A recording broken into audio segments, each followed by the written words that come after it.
Okay, welcome everyone. Thanks for coming to tonight's meeting, which is a special meeting and workshop and a budget workshop. We start off with a workshop for the golf course, followed by a budget workshop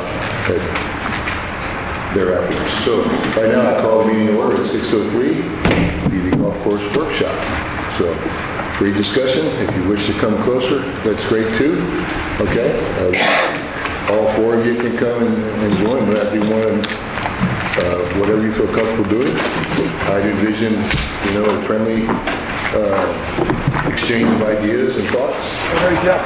Okay. Testing, can you hear me? Not Testing, yet. can you hear me? A little better. No, Maybe point it up. Testing. Yeah, there you go. Yeah, maybe point it down and then up so much it could kind of, Like that? a little better. Okay. Okay. So, I'm good with that. just to I kick, have, hang on just a second, okay. Just to kick it off for the folks who might be watching and so forth and so on, the purpose of this meeting is to once again re-examine our contract with the Devine Golf Group, who in my opinion is doing a great job with what they have to work with.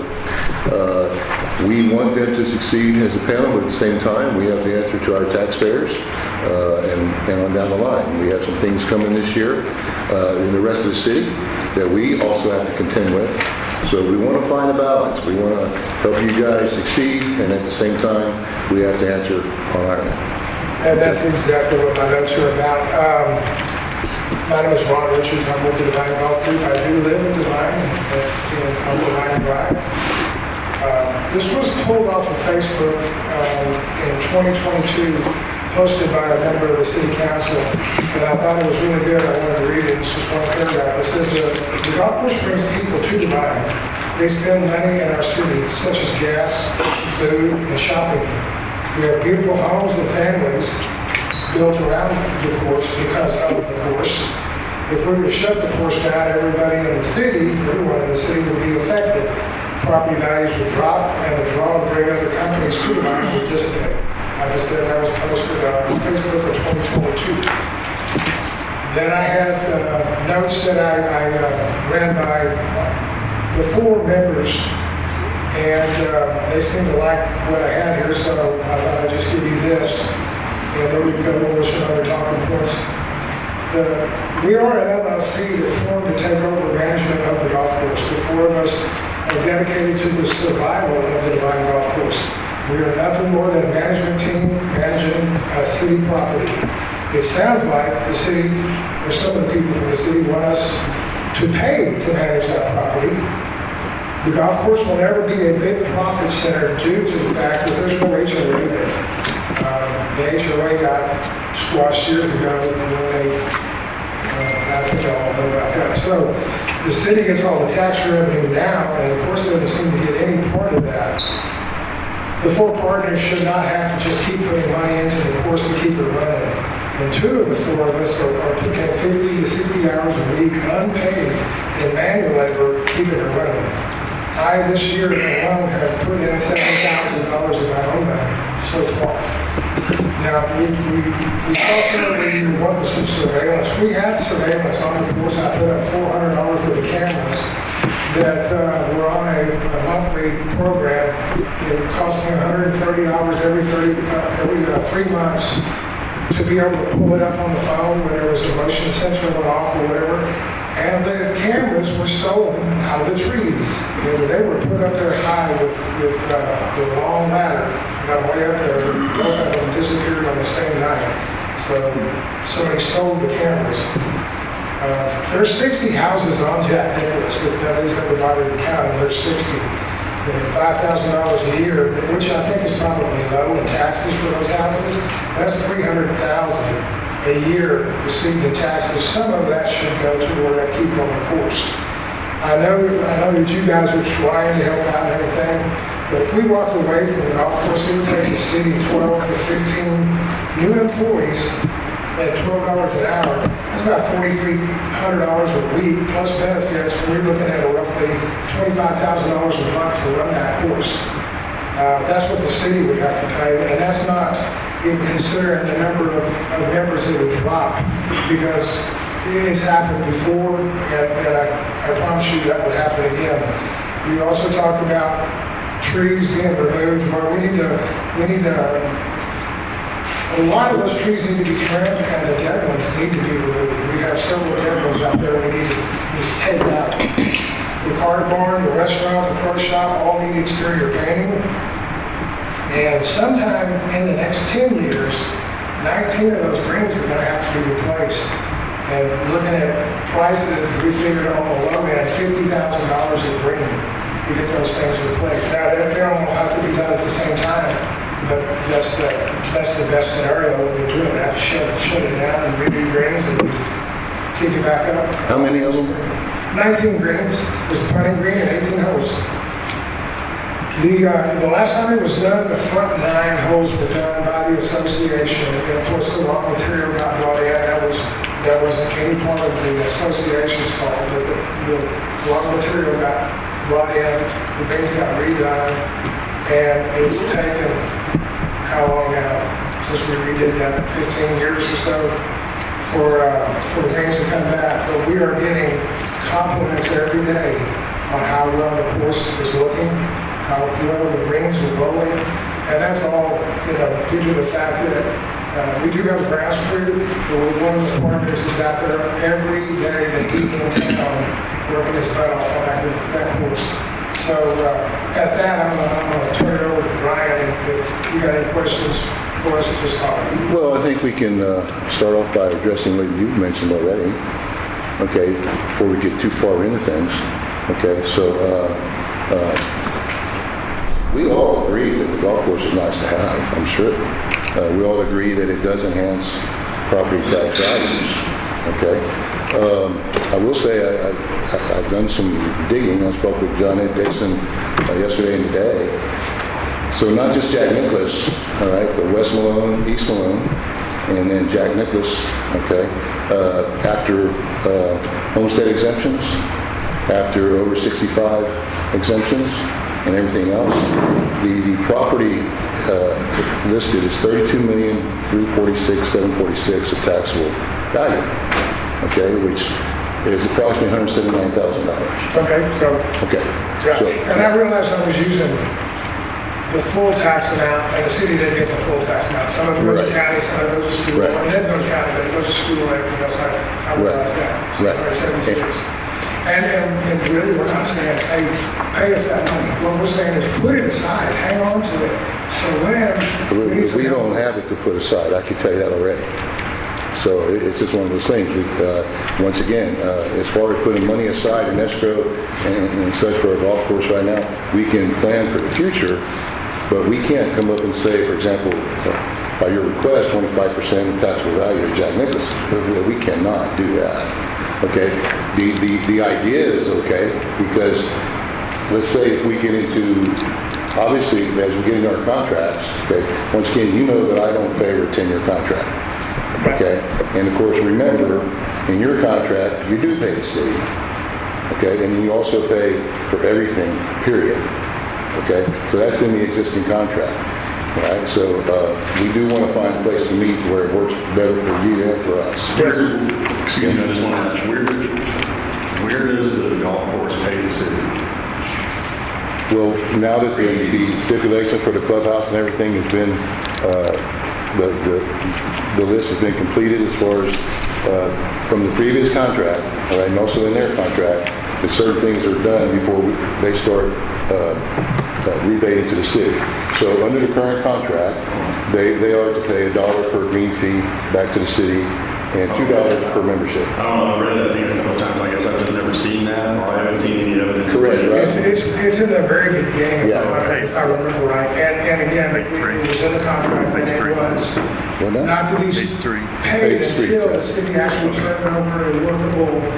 Because the other question I had, I mean, I don't know how we could answer this, but it's a problem that I deal with and wrestle with when we're trying to look at this is, and I know sometimes, people get concerned about giving up information, but it's hard, I think, for us to make decisions when we don't even know what a P&L looks like from the operations.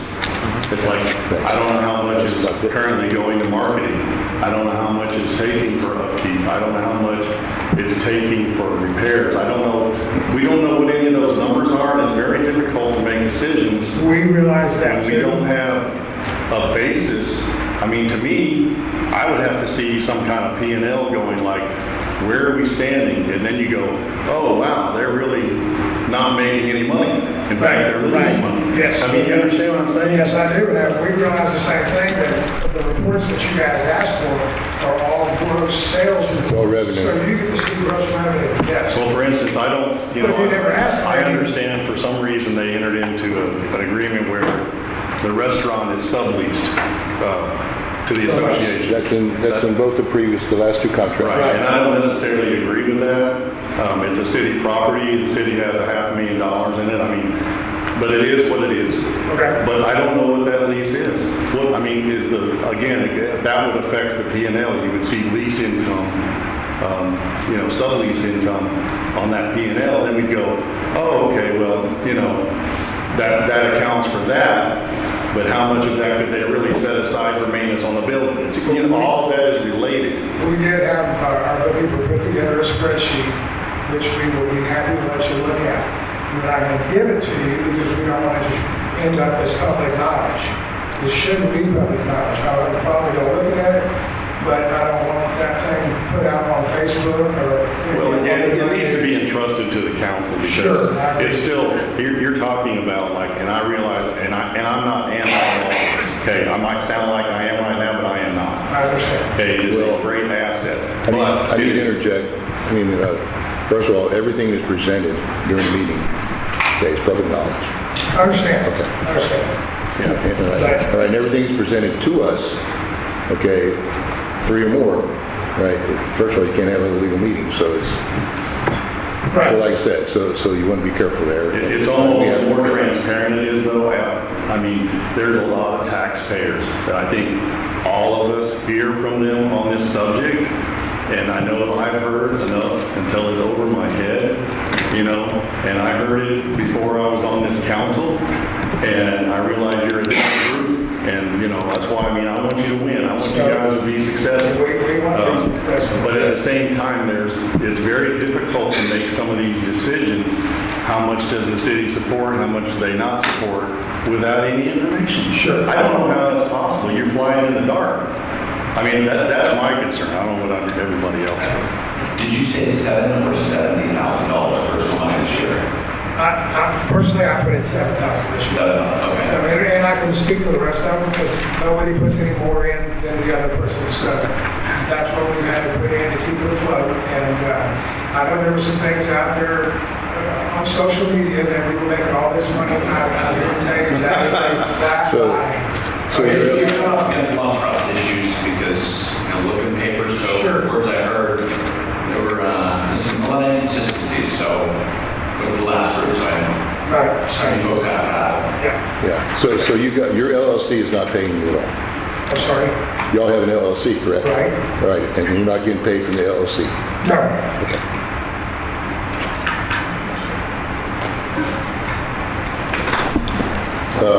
Also, I also want to point out some more on when we talk about the property. Once again, I don't think anybody here wants to close your golf course.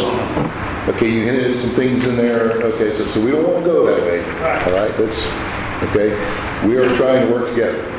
Yeah, I think we're all in agreement with that. Yeah, so let me point out something else that I discovered that you're going to find interesting, okay? So we ran, Johnette and Melissa over at the appraisal office, okay, ran some numbers for me. We did some comparisons, right? So you talk about Jack Nicklaus, okay? Those are beautiful homes, beautiful place to live, right? Okay, you got golf courses in your backyard on both sides, right? Obviously, that's a good thing to have, okay? And clearly, it does enhance their value, okay? But there's no way to gauge the value of what it does because it's a nice community to begin with, all right? And people are going to live there regardless, you know? But it does enhance the property values. Now, the only thing that we could go on to be compared in a realistic way would be the land underneath. okay? Because you're gonna have different kind of houses and so forth and so on. So when you get to Malone, West Malone, then you got Ingram, right? And then Wedgewood, Hickory, Mockingbird, Monticello. Okay, that was all part of Wedgewood Estates way, way, way back in the day, okay? And believe it or not, every one of those streets, all the way in that neighborhood, District 5 mainly, is taxed at the same rate on the ground underneath it, right? The West Malone isn't paying more tax because it's next to the golf course, right? Neither is Solid, the block behind, okay? All the way down, that's number one. However, all that property there, so they compared, for example, a quarter acre on Solid and a quarter acre on West Malone, about 325 square foot on the real property underneath, right? But then when you compare, you find a half acre on Ingram and a half acre on Jack Nicklaus, now you get a difference. Okay, this is to the benefit of the golf course. Okay, half acre in Ingram was 288 square foot. Okay, and then a half acre in Jack Nicklaus was 440. That's a 50% difference. Okay, so you could determine and say that that golf course has enhanced the value of the real property underneath the homes. Okay, so If it begs the question, of course, a lot of values are also determined by, you know, the age of the construction and things like. I don't know if that was like that. If you're just considering the land value only, but and the style of construction, how much masonry and all that. That's beside the point. that's why we're just trying to find something to compare. Yeah. That's even. But in any case, the question of earmarking tax dollars, that's not even, I don't even think that we can't even discuss that. That's not, I mean, the only way to solve this would be like to have a higher membership or have more tiers of membership, to try to increase volume. That's something worth discussing. Marketing, I think, is something worth discussing to drive up sales. But I mean, as far as like trying to like, because if you earmark one section, then you're gonna have somebody saying, well, I heard they did this over here, why can't we do this over here and make this better? It's like, it's the city is the city. We're one for all. That's the way I see it. Yeah, you know, I like the idea of a completely separate membership group where we can stay out of your business. Yeah. Okay? Now it was different with SG Golf Management because we were giving them $32,000 a month. Okay, so we needed to be in their business until we didn't pay them the $32,000 anymore. Okay, because then they become an independent contractor. Like your contract says, we don't have any say-so in what you pay your employees, what the rate you charge, or anything. That's all yours, all completely yours. And it needs to stay that way, all right? So I like that. But and I've told you before what my position is, okay? I said it before I was elected. I said it during my campaign. I told every one of you, and anybody who will listen, I think the city, once again, needs to take care of its major infrastructure. All right, especially the pumps and the wells, because those are high dollar items. I don't think you should have to pay for half of them, because number one, the shape that you assume them in. Yes, we know you agreed to it. Okay, it's in your contract. Okay, you agreed to the way they were, like everything that was up there. Okay, that's just going to lead to failure. All right. So once again, this is my stance. We got time for everybody to speak. I can see that. The thing about the restaurant, I might disagree with Jeff a little bit here. And the reason why is because the original contract and everything with SG Golf Management, all the money that was spent, you know, we as a city, in case no one knows, we have over $500,000 in that building. Okay? Unfortunately. This is what it is. And so that building was designed and made to share space. So in other words, I don't see how the road will operate. This is my opinion. Somebody, my panel here might disagree. Okay, and I think the world of people have a restaurant. I eat there probably twice a week. Okay, right? And I like to play golf. Right? So I want everybody to do well. Okay, but I don't see how we can not have a sublease I don't see how the city, like, we don't want to get into your business. We don't want to get into I don't want us to get into the leasing business, okay, and have renters and all and such, okay? And because when that place was built and remodeled, including all the things that Charlie's wanted, it was done under consideration that it was going to be shared space. Okay, you all share some of the same machines, you share the electricity, split the electricity, correct? Correct. Okay, there's no way to divide the building because of the way it was built. If you could divide the building half and half, then it'd be a no-brainer. But it's not, you know? So that's my stance on the sublease, okay? You know, we have an institution for a restaurant. They've been here forever and ever, and they're not going anywhere. You know, they're an asset also, okay? So, and I'm sure you guys keep that in mind as you're working with them, right? Absolutely. Right, so. I'm going to agree wholeheartedly with that. A lot of the financial problems that started in 2018, we decided we want to be business managers, and everything's gone downhill sharply financially since then. So I'm fully on board with. I don't have to like how the value management, but the city, the government will always do a worse job than individuals. Yeah, I agree, that's what I'm saying. I don't have a problem if the arrangement is good. The problem is we don't know what the arrangement is. And since we do own the property, I think we have a right to know what that arrangement is. I think we have a right to know what is generated so we know at what level we need to assist. That's kind of like, I don't even know how we can have a discussion without knowing those facts. So that to me is like the bottom line. We got to have facts so that all that becomes a little bit more, you know, concrete. And then we go, okay, here's some areas where we can, you know, make some difference, even if it's a little difference. It's just really hard to know without knowing more. So you're saying that we would need to know the revenue? We have to. Yeah. How can we, like, it's like, I feel like that's not really that much to ask, considering the land and the buildings and everything else that's being used. I mean, I'm happy that they're managing it. I don't have any problem with that. What I'm saying is, though, is it turns into a black hole where tax dollars go and nobody really knows why. It's like, so I feel like the why part has been ignored, and if we make this a little bit clearer, I mean, we don't have to like publish exact numbers here, but we can say that, you know, they've been operating in the red and it's in these areas, and we're going to try to like basically give a lifeline. I mean, we can do that. And I also happen to agree with Bush on the wells and the pumps.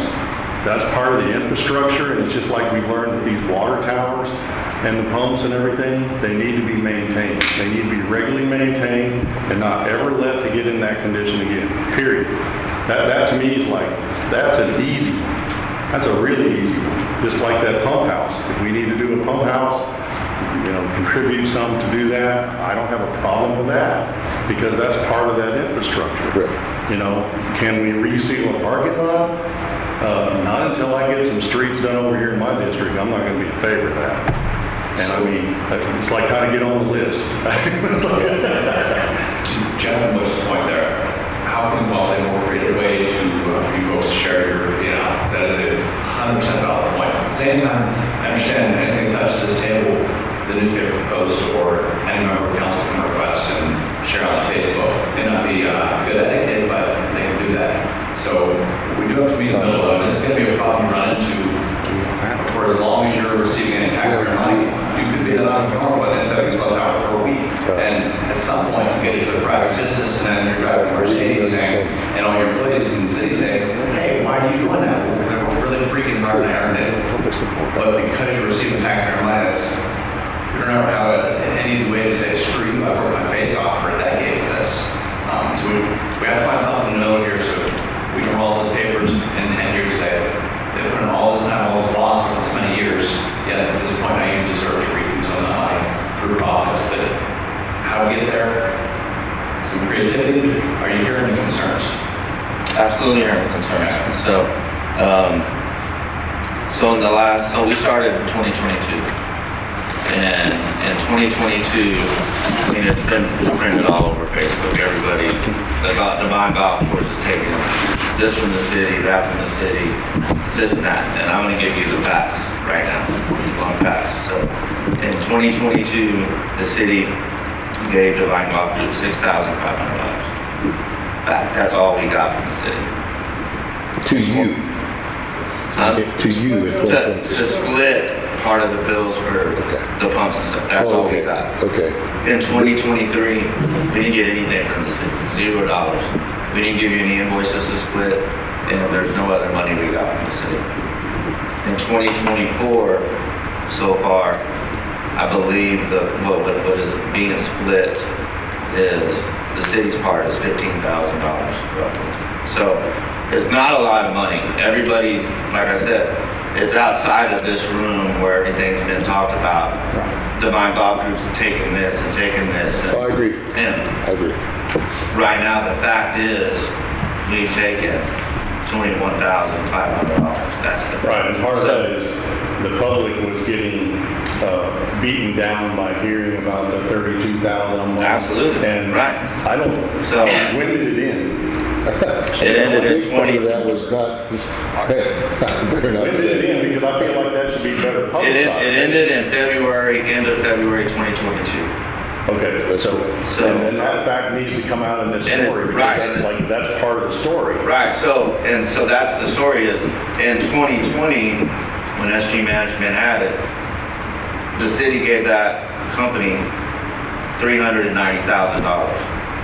Where's that money? City doesn't have any money at all. Now they had $390,000 in 2020. In 2021, the city gave SG Management $390,000. 780 total. Correct. And in 2022, $65,000. That's correct. So a total of $845,000 to us. The city gave the company before us, but the city had no money to give, obviously. Right, and And now- you guys are innocent in that. Right. But the city, the population is still got the pain. No, And that's the issue, and they're not recognizing different management company. I don't even think most people care. It's just, they still are in pain about that because they feel like that was wrong. Right. So we gotta be really, really careful and Right. transparent about what's going on. I think that's what everybody here wants. So my point with all of this is, we're not talking about a lot of money that we've been able to operate in 2.5 years with only taking $21,000 from the city. You're gonna get that money back here shortly. We've gotten a letter from Mr. Jordan to start, everything's been finalized. I think September 1 to start calculating what we're gonna start paying back to the city. And if we would have had this done from the beginning, the city would have gotten roughly $10,800 That's true. year one, another $10,800 year two, or probably more because the course is in great shape right now. We're getting more green fees. We're starting to add more members. So that number is gonna go up. So we're already gonna give you, let's just say in 3 years, over $30,000. Where we haven't even made $30,000 in revenue. And whether you believe it or not, and it's again, like you said, at some point we're gonna have to trust each other on figures. It's part of being in business. If you want to see P&Ls, show you P&Ls. If you want a percentage of our revenue, then yeah, you're gonna have to write us a check for probably $20,000 every year. So that's what I'm trying to say. We're not talking about a lot of money. We're just talking about, let's get our pumps fixed. Let's get those fixed where they're operating properly to where our sprinkler heads aren't going down. So we've had to uncover over 100 heads that were capped by the previous company. So those areas didn't get water for 2 years unless it rained. We had to figure out why. Willie has spent the last year uncapping heads, putting solenoids or rewiring or doing whatever needed, buying new heads. And now the course is green. The course looks great. It's in great shape, but it's taken us a long time to get to that and a lot of money. They're about $300 a piece. I have a question, okay, So, real quick. Okay, because we've talked about the pumps and the wells considerably already. Okay, so let's just see if we're in agreement on that area right now. Okay, and by the way, I have said on numerous occasions, sitting right here, that we don't give you a dime other than what's in that contract. I've said it many times. Okay, and I do know the Facebook posts that you're talking about. Very few people have caused a lot of noise in that respect. Okay, with an awful lot of lies about it. Okay, but once again, you know how Facebook is. So I don't do Facebook. I don't answer their. I mean, they came to me too, as you will know. Okay, and like I said, that is the money that we've given you. And by the way, that is the amount that we would expect to receive by the current contract, it's approximately $10,000. Right. It's $1 for the green fees and $2 for memberships. All right. So, but anyone here disagree about the city supporting more on the infrastructure end? Michael? I know. Okay. I've seen it. Okay. Josh, you spoke. Jeff, you spoke. Go ahead, Josh. Anytime you own property, you absolutely must maintain capital expenses, otherwise you can't hold the renter or leaser, or leasee rather, liable for deferring maintenance because it's not their property. Yeah. Debbie? All capital. The wells and the pumps, I don't have a problem with. Sorry. So 100% up? I don't know. Well, we just replaced the pump. That's the only one. Just the motor. I know, there's a second, Yes, no, yes, the first one we replaced the pump, the second one we replaced the motor. That's what y'all told me I didn't see last the new week. pump. The only thing I saw were the two new motors, that's all, the electrical. Well, it was $22,000. Yes, it And was. that was a pump, wasn't it? David? Well, it's the bottom part, right in the pad that goes with it. Go ahead, The Bill. front was the entire well was replaced, okay? The motor and the pump was Yes, replaced. that's what I Second- thought. Yes, the second one in the back was the motor replaced, right? It's just the motor, Right, yes. but the back one's gonna need to be replaced as well, real soon. Yes, we were told that. That's okay, so, And if these motors are replaced, okay, will the jockey pumps be okay? the document may be replaced, yes. Also? Yes. Okay, but right now, on the back line, The jockey pumps are not working, not at all. not at all. And did we know that? The front pump is not repaired, they repaired it, then they go back and repair it because it's leaking bad. What we Mechanical repair leaking, is- yes. Well, then we need to get those people So back. they need to go back and fix that because you're probably losing about 30 gallons a minute. Agreed. It should be under warranty, Right. so we. That's if they that's if they put the mechanical seal. The mechanical seal is what seals it, and then that way when it pumps, it's just turning, so you still getting the fluid going through, but it's just coming out of that chamber, out of the shed, so it's not moving. It's I understand what you're saying. the back nine. Now that shed needs to be replaced totally. The purlings on it don't even have purlings on it. They're all rusted, so I don't even know what's holding that building. Seriously, I mean, Houdini must be out there or something. But the pump that they replaced, the new electrical motor, when that pump kicks on, the pony motor's not even touching the base. It's sitting on air. That's all it's doing. So it's putting strain on the pump, on the 42 switch that's up front. It's putting strain on it. So that's about to go because you got two metallic clamps that are holding it. So it's going to cost some money, and from the previous SG, they should have took care of that. They should have. They should have put all that money into those pumps. I mean, think about it. You said $32,500 a month that they were getting, plus they had 180 members. At 110, that's $237,000 a year. Well, they got, SG has got every single penny of revenue. Every single penny. So it sounds like we're agreeing on the capital infrastructure. Well, Pumps. we are at least 3.5, it appears, but, Can I jump back to the previous topic though? We could discuss that at the green fees. sure. Okay. Yeah, sure. So I'm personally a fan of a percentage of net revenue instead of green fees. I would like to take money out of the pocket, but by the grace of God, one day they are highly profitable. It'd be great if the city could get a cut of that profit. In the meantime, business is touch and go as it is as a whole across the U.S. economy. I don't want to only take money out of that pot and then it should be reinvested back into within the building or those things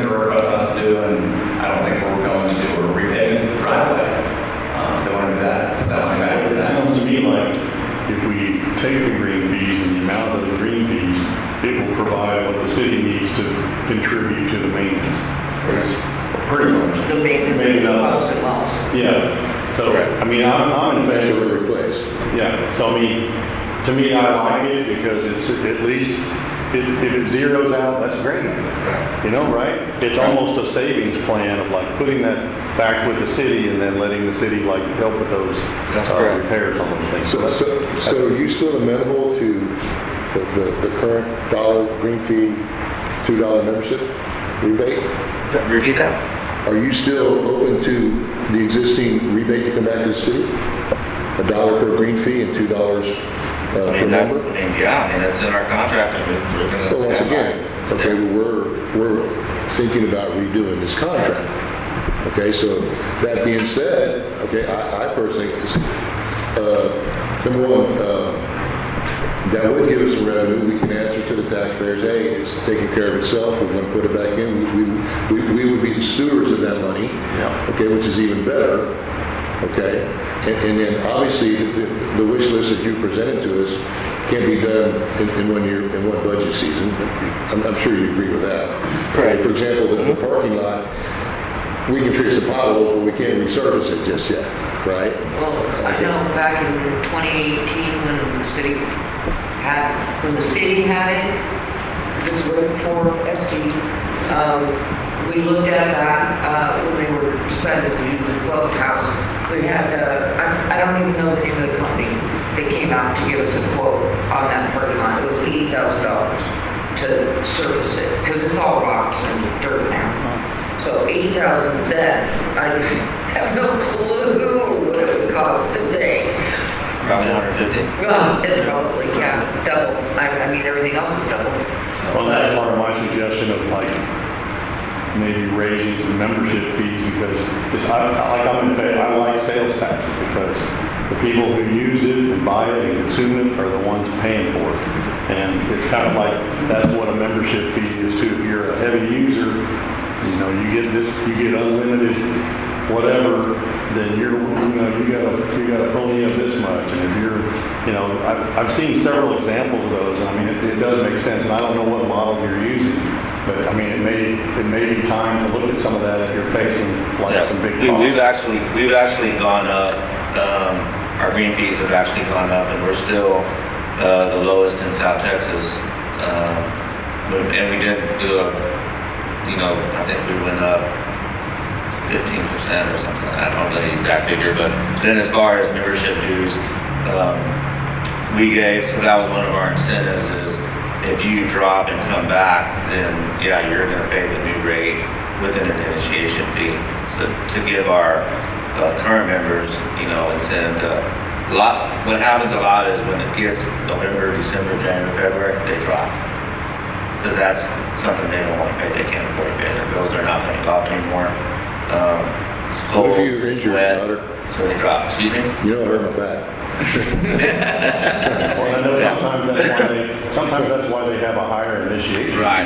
Because then it's like, they're not willing to lose that. Yeah, no, you're right, and it's a give and take, so you have to figure out, if you go up $20, what percentage of members can you lose, because they're gonna be mad that you went up, so you gotta figure out, again, what percentage can you afford to lose by going up? Because they're gonna drop. Sure. Just the way it's been. I've been part of the club for 40 years, so I know how it works. How many members do you have right now? I think we're at like 105, Okay. something like that. That's what we Beginning of the year, when we first started, we got it up to about 120, and in January this past year, we were as low as 80 members, and we've gotten back about 25 more, or actually new members, and then it kind of fluctuates. Right now, it's peak season, so yes, we're getting more memberships. Got a lot of kids playing out there. It's been great. And then- Play's good, of course, it's in great shape. We just need to fix the problem, which is the pumps, before we get into a real serious problem where they go down and we're without water. And we were without water for 30 days, and luckily it was in December, and we did get a little bit of rain. But going back to the 22,000, We would have never even agreed for them to pull that pump if we knew it was gonna be 22,000. The bearings were going out, it sounded bad. They quoted us $8,500. They quoted us, they would pull it out on a Wednesday and have it back in the ground, ready to go on Friday. $8,500. So, okay, we can afford that because the city's gonna pay half of it. We can afford it. 26 days later, David gets a call from the company and saying it's not 8,500, it's 22,000. What do y'all want to do? So at that point, what do? We don't even have it in the ground, and we've been without water for 30 days. Our only option is to say, yeah, fix it, whether we have the money or not. We're thankful that the city did pay for it up front, but we would have never made that decision. Yeah, we're gonna have to start getting like written bids and Well, sign like a contract. That's why I say, okay, if the city is taking care of its infrastructure, right, and capital repair, okay, now, I also believe that the city should make sure that it's maintained. I don't think that should be under your umbrella, okay? Because, once again, to our benefit to keep this stuff in really good shape. I hope you guys run the golf course for 50 years, okay? But, Not 50, but yeah, Well, you know I'm what I'm over saying, there for a while, right? yes. Yeah, I hope I'm playing golf 50 years from now. Oh, right, yeah, right. But the city also wanted the previous group to succeed and have it for many, many years, okay? So, but what we don't want to have happen is you guys get in a pinch, okay? Perhaps like the previous group did, just saying, to where these things go untaken care of. Okay, in other words, if you have a cash flow crunch, we don't want, we gotta maintain that for ourselves, the city, right? Well, that's an open line of communication for sure. Yeah, that's why I think, if we can come to an agreement with everybody on council, if we agree to pay 100% of the capital repairs on the pumps and wells, then we should also go ahead and see if they're maintained through the course of the year. Well, I can agree to the pumps and the wells, and everything else is gonna have to come up on an as-needed basis, because right now, we still, to take it back to my original point, until we see more hard data, then we can't really make those other decisions. But I agree, the pumps and the wells should be on us. We don't ever want, just like we don't want the water towers and the pumps in the city to go bad. Right. We don't want those to ever go bad, and if it winds up being another group in 10 or 15 years, we don't want to find out, oh, those wells are like gone a long time ago. That's why it's all burned out here. Like, that gets more and more expensive. Okay? That's pretty much what I feel the same. Okay. Willie, Jay?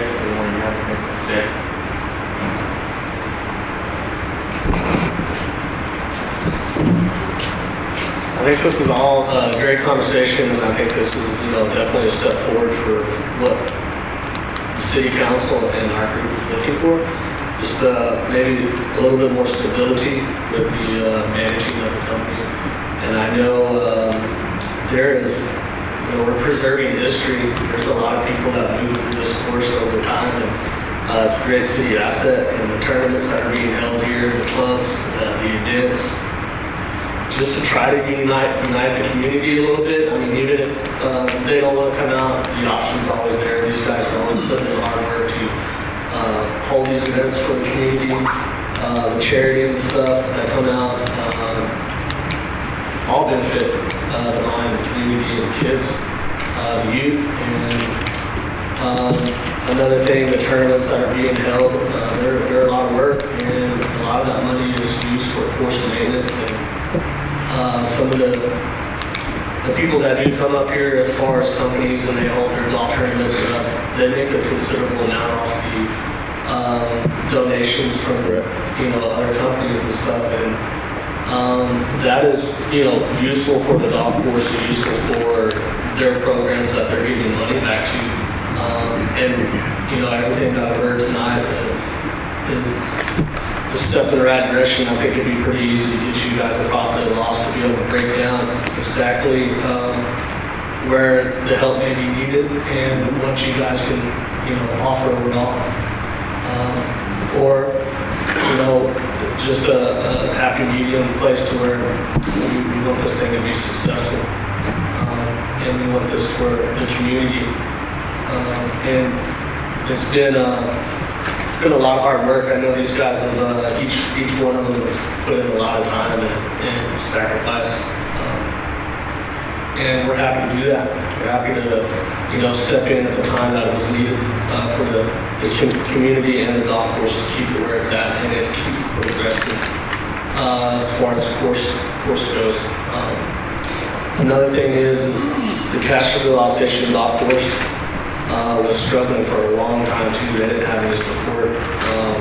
They were trying to run their own restaurant. They were trying to run, hot dogs, whatever they could to make that little bit of money to keep that course open. And I talked to Richard Russell, he's a long time. He's gone up here in line, and he said what really changed that course was bringing in a restaurant, working out, and negotiating a deal that was favorable for the restaurant to benefit from, and the golf course as well. And he said that the people that came in there and started their restaurant created a lot of revenue for them to be able to put back in that golf course and make it in the condition that it is this day. And you're talking in the way of police payment. Right. Yeah, There was a percentage that he told me that they negotiated, and he said at the time that they were struggling, and it changed their golf course, and it changed the value of their golf course, and created a lot of play there. And they get average about 113 players a day, and just because that course is in that great a condition, people enjoy that, and they want to be out there and be involved in it. But it was really a lot to do with the restaurant, and he'll tell you himself if you're able to ask him, change things for him, and he was able to eventually sell it, get out of it, and recoup his money, recoup what he had put into it as our labor time. So that's all I have to say. I know everybody here wants the best for him, so. Okay. We will work on, getting what y'all need. Okay, so let's backtrack just a little bit. So once again, it seems like we have agreement on capital expense and maintenance. Okay, it seems like we agree on the rebates coming back to the city that can be put back into the course, so at least we can say, hey, they're giving back, put it back in, and so forth. Okay. I also have some other numbers, okay, that I want to give to everybody. And this is from the materials that were presented by SG Golf Management when they finally started turning in what they're supposed to turn in. Okay, the first 6 months you can't do anything because we didn't have anything. They never turned anything for 6 months. Okay, as far as revenue, right? Anyway, actually, I didn't have anything to compare expenses, payroll, or anything in the first 6 months of theirs. But what I did was, I'll go ahead and kind of summarize it. I'm not going to bore you with all these numbers. Okay, and by the way, I noticed your payroll is similar now to theirs. Okay, but in their payroll, their LLC was paying a member of the principal, okay, salary. Okay, so all these things considered, in 2020, the first year they took over, okay, they would not have made any money without the stipend from the city. Right, that's the first year. Then once again, that's also going by what they've turned in. Okay, I guarantee you, most people are real diligent about their expenses. Okay, they're going to find those expenses. They're going to find those expenses, and then but then with the revenue and expenses that they turned in, they would not have made any money that first year. Okay, then in the full year 2021, things started coming around for them. Okay, so they would, all things considered, you take away the stipend from the city. Okay, they made approximately $100,000, which really is a modest return for that type of operation. Okay, but that was, okay, it was net, well, it was gross before taxes as far as the LLC, okay, but a lot of that money was already, the taxes were taken out of because it was considered salary. Okay, right, you understand, right? Yep. Okay, and It was then, during COVID too, 2021, right? yeah, a little bit. So Yeah. a lot of surrounding golf courses. Right, all of 2020, that's what I'm saying. They wouldn't have made any money in 2020, you know, without the city supporting it. And then, man, they were doing quite well, you know, and then they decided to leave. Okay, so once again, that was their thing and what have you. But, And that's, I mean, over the that, last 14 months, that operation was doing well. Okay, and so I hope you can get to that point also. Now, once again, you've had 2 droughts. Okay, we know that. There's nothing like real rain, real nitrogen and such to make your course look nice. You've had your pump issues, your course issues. You've had some greens that were left in horrible shape. Okay, and the greens were in bad shape too. Okay, that is one thing I think SG tried to do was get those greens taken care of. So anyway, I'm glad we can agree on that. I think we can go there. One more thing that's going to be a point of contention, and I really want to have council's input on this, because he just spoke about how the Alsatian was able to, you know, because they receive lease revenue from the restaurant that's attached to the clubhouse. Okay, so can we have some discussion on that, guys? The city has no business managing any of that. We've demonstrated time and again, we cannot manage business. We don't have to, so like, oh, we don't have to be hated, then we just don't agree on the contract. But, I don't think you say manage the business, because we have it's only about interjecting in their lease and contract for agreements. right, I mean, if they're the lessee, then it's just a matter of who they're paying the money to, I guess, is what I'm saying. Yes, the one that council deals on, okay, our compilation, okay, was to separate the leases. Right. Okay, so that's what I'm asking, because that was on our list from council. No. Okay, so, you know, let's have some input on that, maybe we can come to a consensus on that. But if you separated the leases, wouldn't you have to send it out for bid? I don't think so, Well, and the idea of shared because that's not a service to the city, we will be renting. I'll tell you that at one of my businesses I own, one of my Subway franchises I had was in a convenience store. And so we shared walk-in cooler, we shared electricity, we did all that. And I still paid almost $2,000 a month in a lease to be in that building.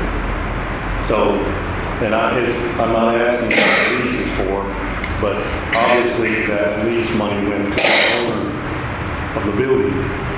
So it's just another way of looking at it. If the city were to generate more income, we could contribute more of that back. And I mean, I realize you're saying, well, we can do that too, but if it's a matter of like public trust, that's what I'm talking about.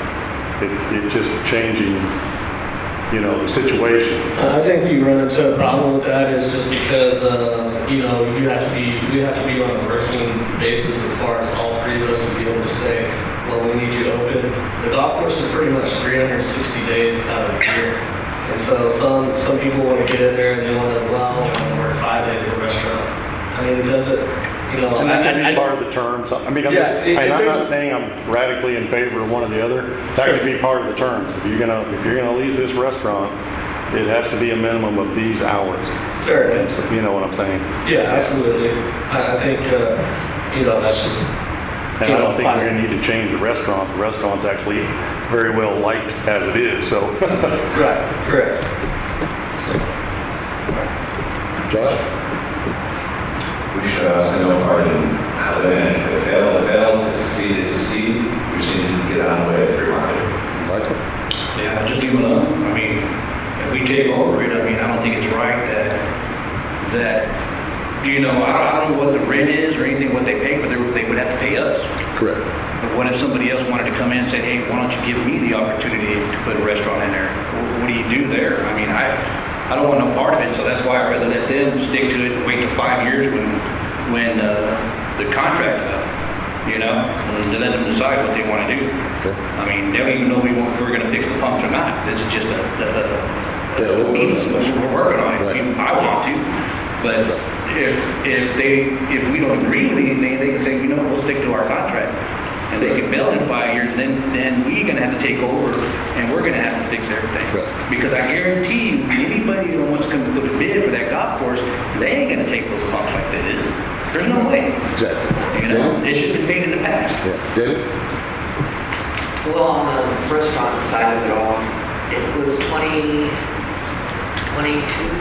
yeah, in January, I think it was January or February of 2022, the council gave Charlie's permission to be there and move in when the clubhouse was ready for the, because, you know, they didn't move until September of 21. So, 22. Holy moly, I can't remember. Anyway. Equipment. But the council gave Charlie's permission to do that, okay?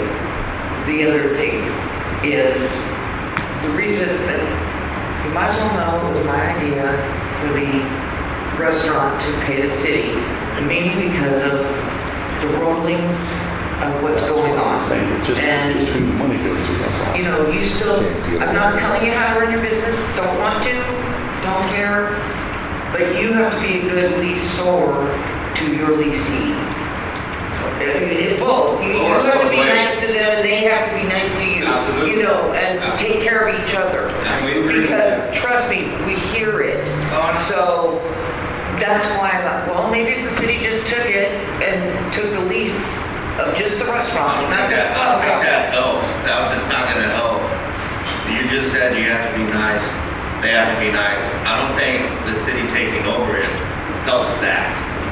And maybe not, I'm saying this was an idea, I threw it out there, because if we took it over, then you're out of it.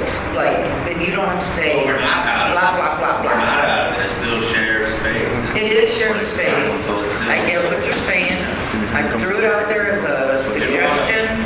We don't want to bring a third party into it. Okay, guys, I was hoping we wanted to, Dave was asking that if whoever speaks, just go to the mic, just so everybody else can hear, like online and all that stuff.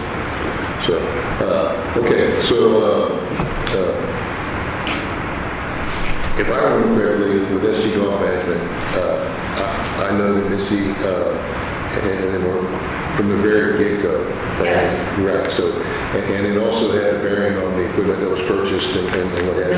No, they did help say what had to be in the kitchen for a restaurant. Yeah, well, and It there was, wasn't that we put it yeah. in there just for Charlie's. Yeah. It was, you need a grill, you need a fryer, you Right, need an right. oven. Well, there was the outside cooler, the walk-in cooler. Well, there had to be a walk-in cooler, every Right, restaurant so- has to have one. Right. But all I'm saying is that was in conjunction with. They did SG Golf. assist in that. It wasn't Yes. that the city said, oh, they're gonna move in here. It was all agreed to, it was all brought to the council.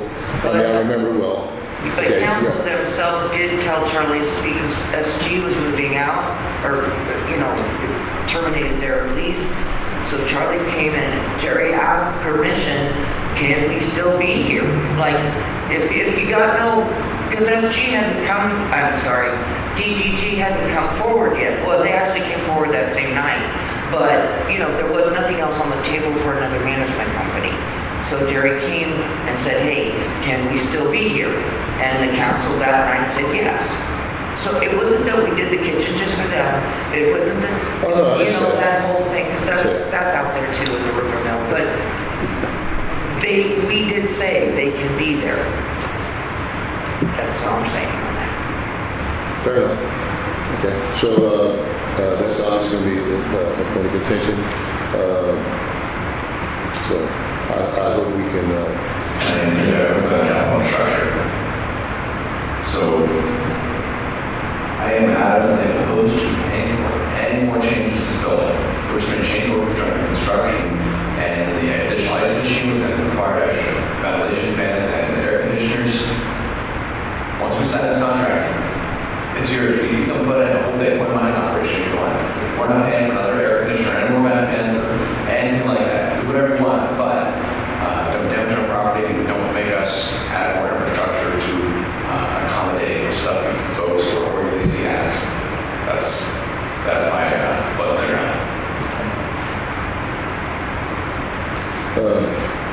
How about the length of the contract, guys? What's your ideas on the length of the contract? I thought 5 to 7 years, something like that. I think 3 years for anyone to come in on the operational cost to try to recover any kind of money in 3 years is, pretty rough, pretty tough to do. Okay. You realize it works in both ways. Yes. Okay, so if you have a 3-year contract, and it turns out that you do need help from the city financially, okay, and you've done everything you possibly can, okay, then you're going to be without recourse if you go to 5 years. So it's going to, it's one of those things you got to weigh. Yeah. Okay, so, and the same thing goes for the city, Once again, this current panel, I can't speak for 2 years from now, after the next election, or what have you, okay, but, man, our city's put in millions of dollars in that golf course. We need to make it work. I don't care what anybody says. Okay? Absolutely. We cannot just let it fade away, okay? And so, I think that, like, with the shorter contract, because if you guys are doing a great job, there's going to be absolutely no reason whatsoever for the city to change. Okay. However, 5 is a whole lot better than 10 for both. That was also one of the things that bothered me was a 10-year contract. And, I didn't see where that was good for anybody, myself. And you and I discussed it. Right. So anyway, guys, how do you feel about the length of the contract? 5 years. 5 years? Debbie? 5 and 5. Okay. Sounds 5 is much better than 10. All right, we agree. Hey, we got something. There's a start. Okay, guys, we're past an hour. Anything else to say? Willie, Ron, anybody? Okay, council? I think we've gotten off a decent start on that. Okay, we will continue to communicate. Okay, and then I think we've had some good exchanges here. Let's talk some more about. Okay, Dave. Can we ask him to do a joint inventory of the city on everything needs to be repaired regarding the Infrastructure? Okay. to bring it back?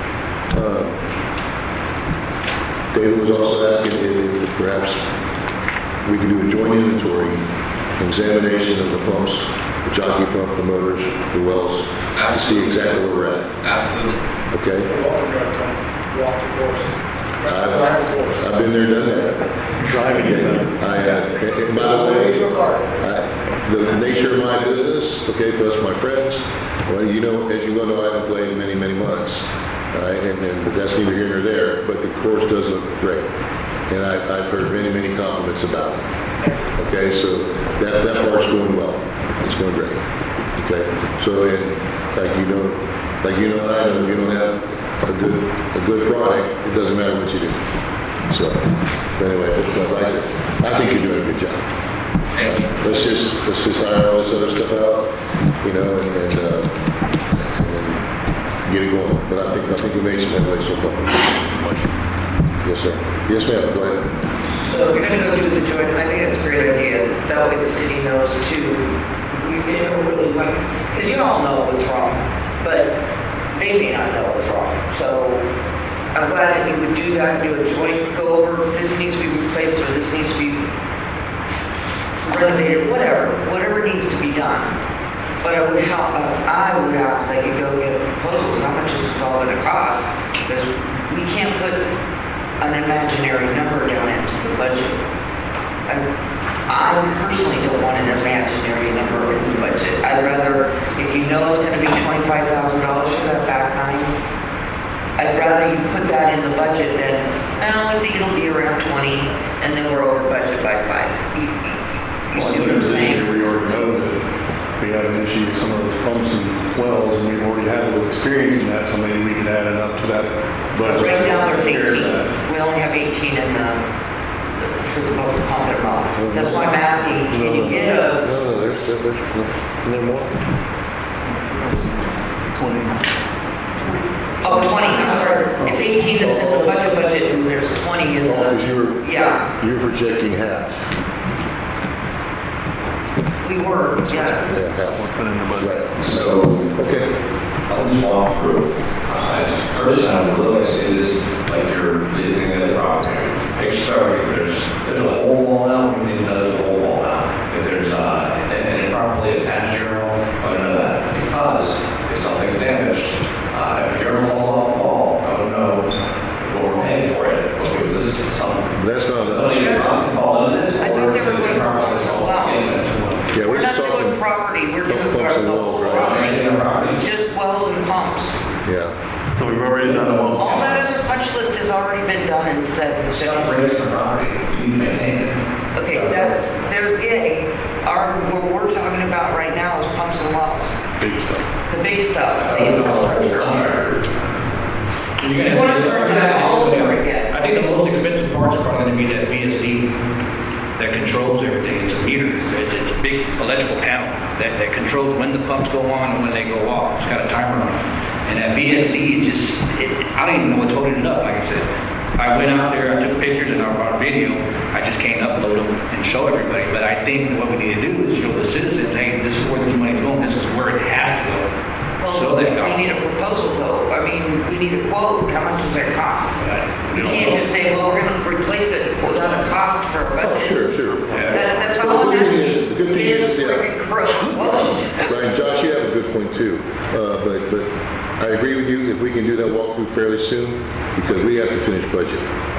Okay, right, but we also gotta try and, you can always put it there whether we come in agreement on the contract or not, okay, and then it can be changed later, if desired or necessary.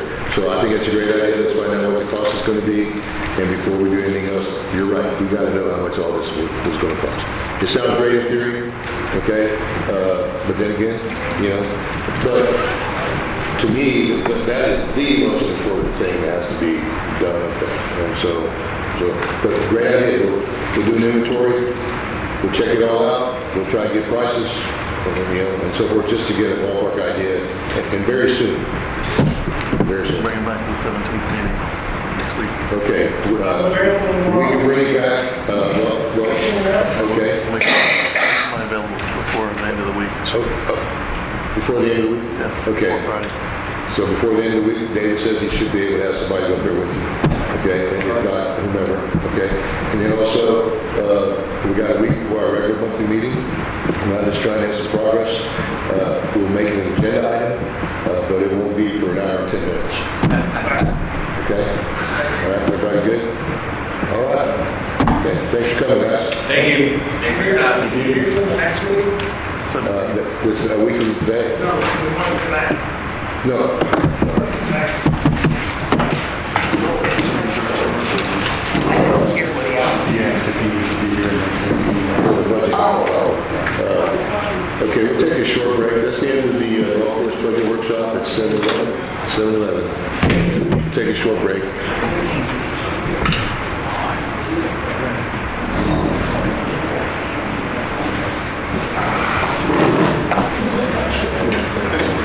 Confusion and simple communication.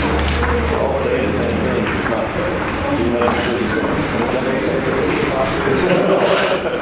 At the end of the way. Yeah, I know. I'm not agreeing with that. Get the what? We need to sign off on all this type of stuff, I mean, to me, the wells and the phones, and then if we need to do something, there's something serious wrong with the building, like you know, part of the walls falling Well, down. these are the things, that's my point of disagreement, we have to maintain our building. Well, yeah. Where's the difference there? Is it something that like pop That's what I'm saying. That's what I was mentioning a deductible. I didn't pick up on that. Well, not tonight. I didn't know that. That's what I'm saying. So if they're going to get the restaurant lease, okay? Yep. They're getting whatever revenue they so desire, Yep. okay? We're not controlling. Yep. But I agree with you 1,000%. I don't want to give them that. Okay? So we presented them a very good product, okay? Now, unless it's a major thing, you know, I don't think we need to step in. You know, you got sewer, you got a commode problem, hey, that's not us. Okay, you got a water leak, not us. Well, to a point, I mean. Only because if they're getting the lease money. Now, if You you have a cities, water line break in the ceiling, I mean, you gotta tear out all your drywall and rebuild the water line. there better not be any water lines up there. unless it's for a fire system, I guess. Well, it is, that's true, it's, yeah. I mean, like, at what point do we step in here to say, okay, That's why I'm saying. masking tape over, looks like we don't want That's why I'm suggesting a limit on how much they'll be out of pocket. Right, but I'd like to see how it's written out so I can better understand. Yeah, yeah. So, but I thought we made, folks should have less surprised. Yeah, because I didn't want us to lease out that restaurant or anything like that. Yeah, well. 'Cause I don't say, because I would say the same thing, let's put it up a bit. You know what I'm saying? Yeah. Well, then how do we know what a good market rate is? Who's going to business, who's not going That's to a go out of different business? kind of thing, that's not the kind of service you put out to bid, in my opinion. But, so many variables, Right. so many variables. You would have to find out what the lease. Well, right now, as far as the restaurant goes, what matters is that this management group that has the lease gets along with the restaurant. So we should allow that relationship to continue. It has issues. You know? It has issues. Yeah, absolutely. It should be sure, so. Yeah, that's their big issue. I'll see. Yeah, we don't want to be involved in that. You understand? Lots of back to understand. I've never seen these things. I've never seen having a plate. I don't know if that was an ambulance or a fire. I didn't look. Yeah. I just heard it. Well, that's all different now. Oh, yeah. Okay.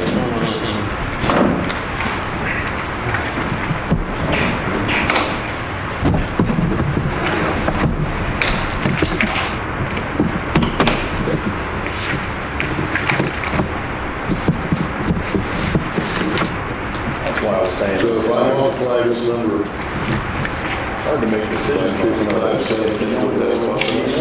How do you do that? 65 and over. That's exempt. For city. Oh, wait, it's frozen. But until you actually see. So, We don't collect it. we don't collect on these 54 million, or we collect what it was 2 years ago. See that. 65 and over, whatever. They don't want to share because It's not I collected. know. it's public It's not information. collected for us. It goes through. From exempt. I get that. What it is That was frozen the at same rate problem we had before. Yeah. Okay, so like right now, That's why I like the I'm idea. turning 65 this year. That's My And let them take taxes care will of be the same from now on until I sell the house or until I go to Mars. Okay, so that's what I'm trying to figure out. The county can do it, that's what the county did on my workshop. County numbers. So, But that's the amount That's why you want to, that's over 65. That's not you know, 54 and million pretty much cents. want to stay out of their business. Right. But if you need money, they said how much does it cost?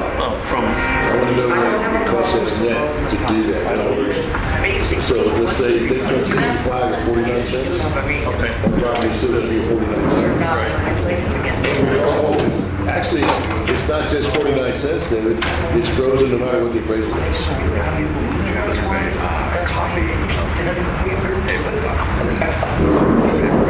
Yeah, just have to read it there sideways in PDF. Okay, I can, all of them.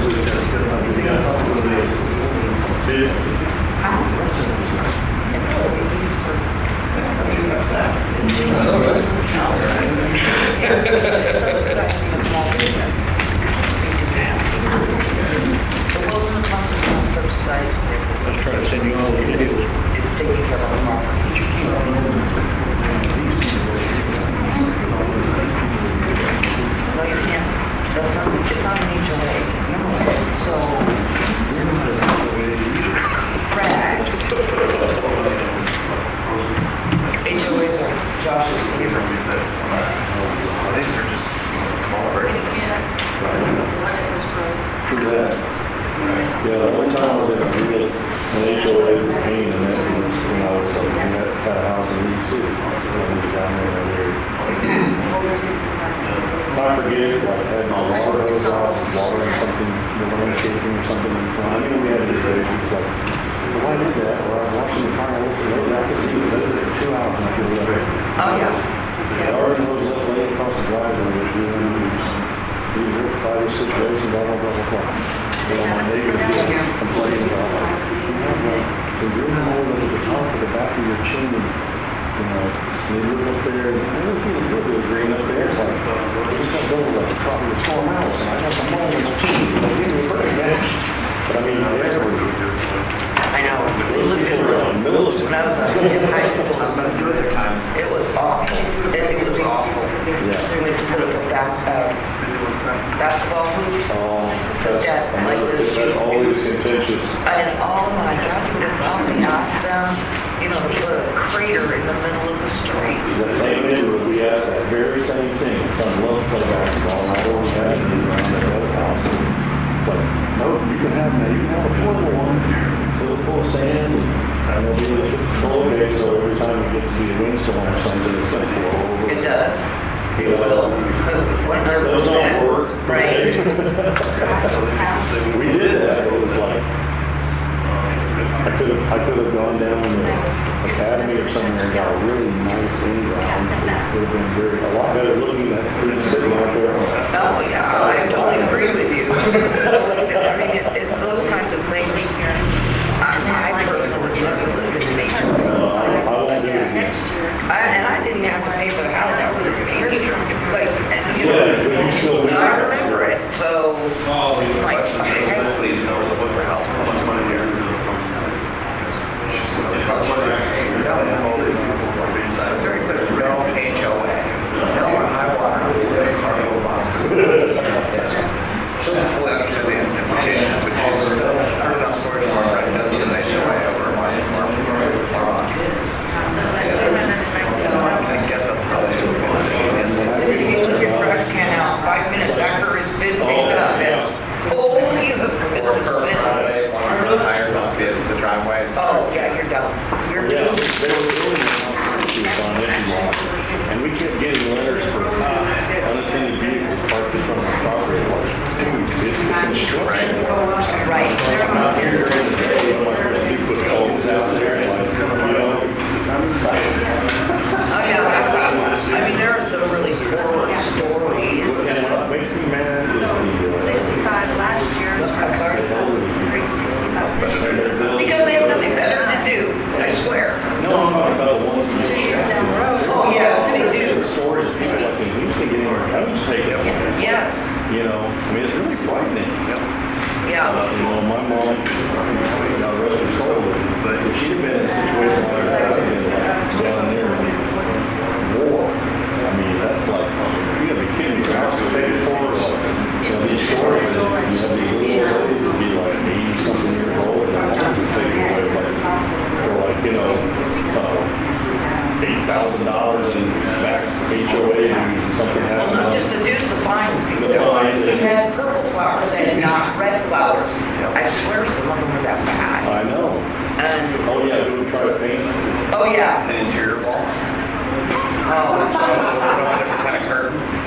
Yeah, you can't really put those dark blinds on that. Oh, okay. Sorry, did you get the tape measure out? Yeah, your garage is 3.75 inches long. All right.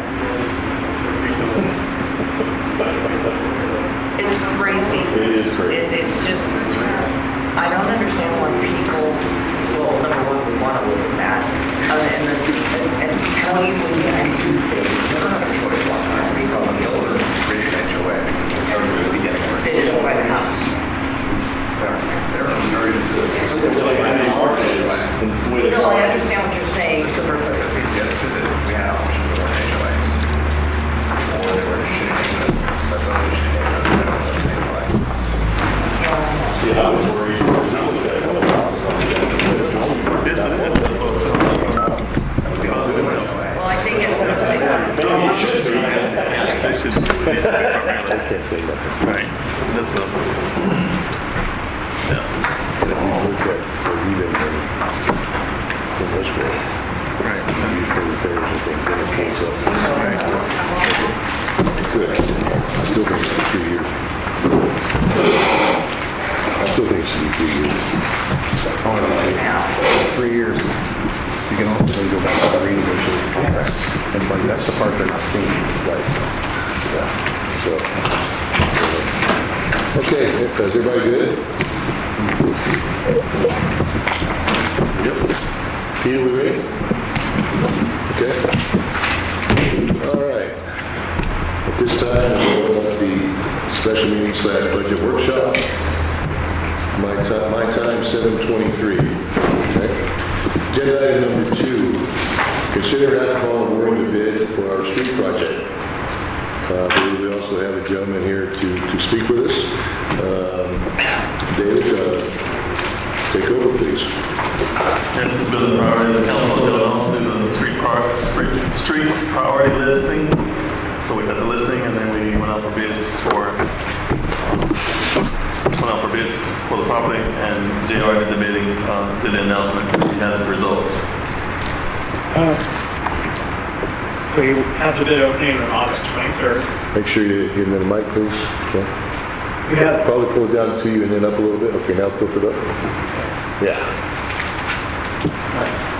hello, Hey, There you go. hi, modern technology. good evening. Good evening, Larry. This is the project of the 24th Street improvements. We had a total of 8 bidders on this project, which was really, really good. And the apparent low bidder is Wayne Rogers Construction Company out of Castroville.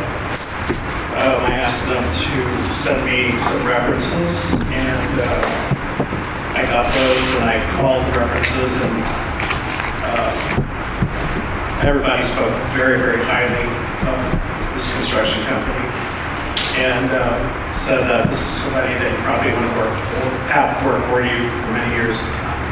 So my recommendation is to hire, the city to hire Wayne Rogers Construction Company.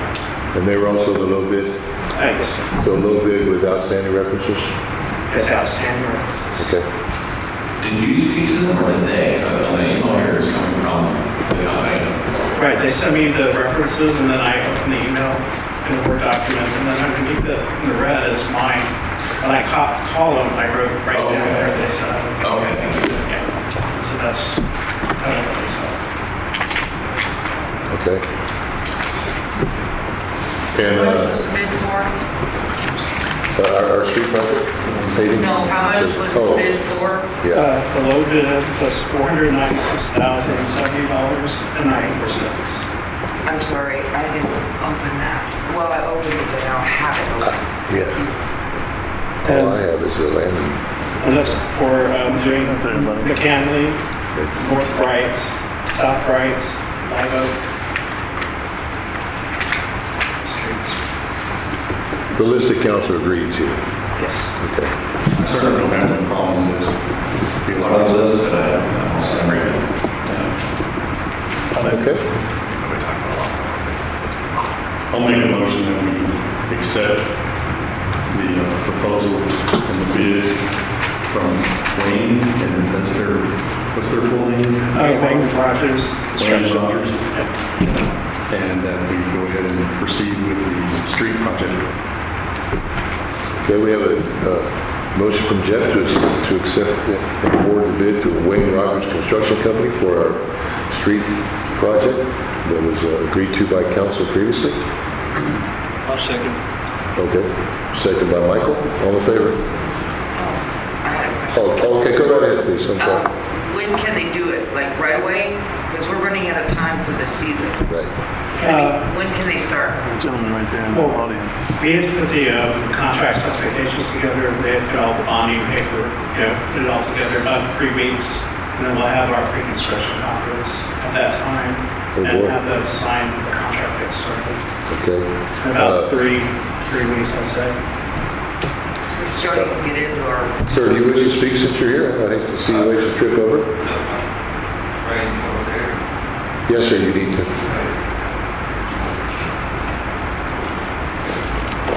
So just curious about how quickly you can get started, maybe, and how long you might take, barring bad weather. Okay. And then speak, please. Hi, my name's Randall Rogers, I'm with Wayne Rogers Construction. Like you said, it's taken at least 3 weeks to get all the pre-construction paperwork done. I would like to get started soon after that, hopefully early October. With the scope of work that it's been narrowed down to now, it shouldn't take very long. I don't see there being any problem getting it done before it gets too cold. How long is not very long, please? That depends.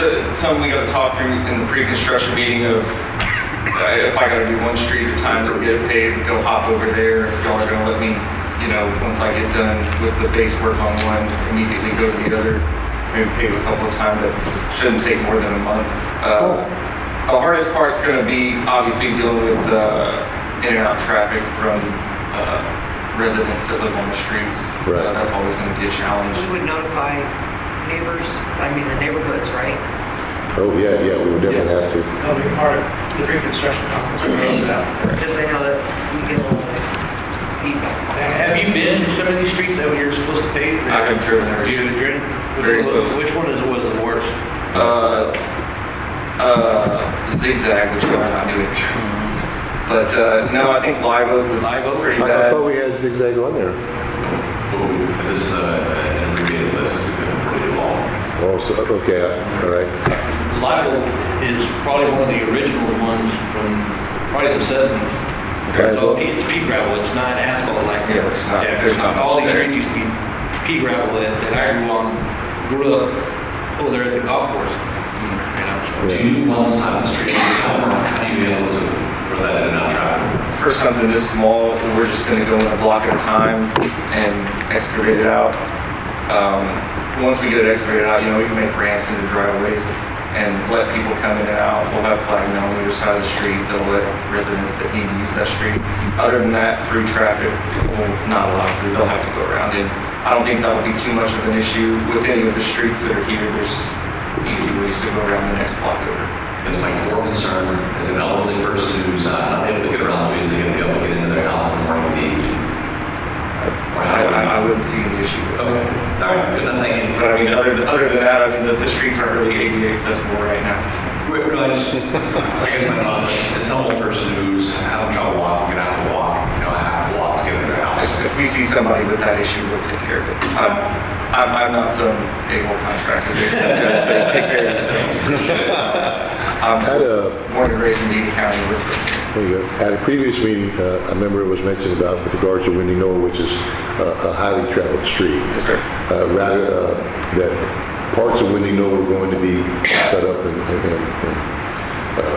repaired underneath, and then the overall will be like a seal type cut. Mm-hmm. Is that what you plan to do also with Windy Knoll? We're not doing anything with You know, it's right, south, right, and We took Windy Knoll off also? Okay, David, tell us the exact streets. I don't remember that. McAnnealy Avenue, north right, south right, and Live Oak Street. That's it. 4 streets. When did we do that? Lower $1,000 street. I wasn't on council when that was decided, but. Right. Live Oak, McAnnealy, north and south Bright. That's very little. Yeah, you're only doing 4. North Bright, South Bright, And what? McAnnealy and Live Oak? That's it. Just the 4. North. I'm asking you, Yeah, north and south Bright, McAnnealy and Live Oak. That's it. Did everything change? It was on the list we don't talk about. Understand also, y'all have spoken about putting some more money to the side, like the 200 and some thousand. So after these streets are done, if you want to add another one at that point, do so. But these are some of the streets that was talked about, discussed amongst y'all before we went out to bid. If I recall, we asked you to just put out a few streets, we couldn't do them all, just put out a few that were highest prioritized by your credit wrong. Right. Yeah, so that's why we're not getting the full list. Right. Hey, we get the full list, you're gonna pay $2.3 million and we can do them all. Ideally, that would be great. Yeah. But, These 3 are taking the 496 is actually what we've got. This current budget plus what's in the bank from a year ago or 2 years. 458,000, something like that. 458, something like that. So it's real close. $40,000. However, like I was saying, you put the 263 that y'all. Need to amend the budget on that. Mr. Ryder, you said you were tilling the asphalt, or you just? Well, there's not much there, so we're essentially just gonna take the motor grader and or dozer, whichever is easier, and just go in. We're gonna be taking out about 10 inches from existing grades going down 10 inches. We're gonna be putting 8 inches of base back and then 1.5 inches of asphalt.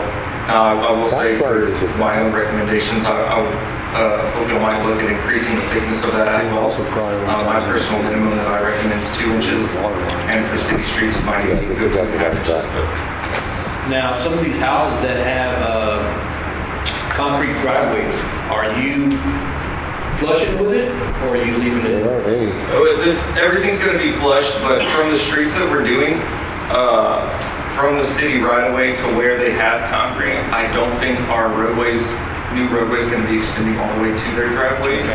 But yeah, we'll take base material or whatever we have to do, or asphalt to match up to those existing concrete. Well, the only reason I'm asking is because Mr. Fernandez that lives on Wedgewood, remember we talked about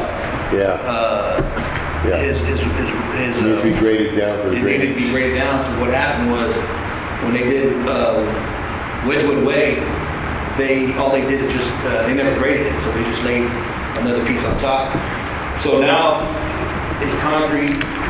Where his driveway is, it's even. So when it rains, it doesn't have no valley to run, so it runs straight down. It's actually a little higher. Yeah, it's high as hell. So- That's why I so- was asking, are you gonna? Well, we'll have to look at that. As part of the construction documents that were put out, nothing was really in there about any kind of drainage. No, I'm just But you're talking about just making a nice transition. Yeah, transition. Yeah, So we got Pete, Live Oak, McAnnealy, North and South Bright? North and south, right? It's South gonna be Bright up is to this side of 173. Up to College here. it's right next to us. Yes. That's what this is, right here. Well, okay. It's under downtown. Well, I know, but, okay, South Bright starts at 173, so you're talking about,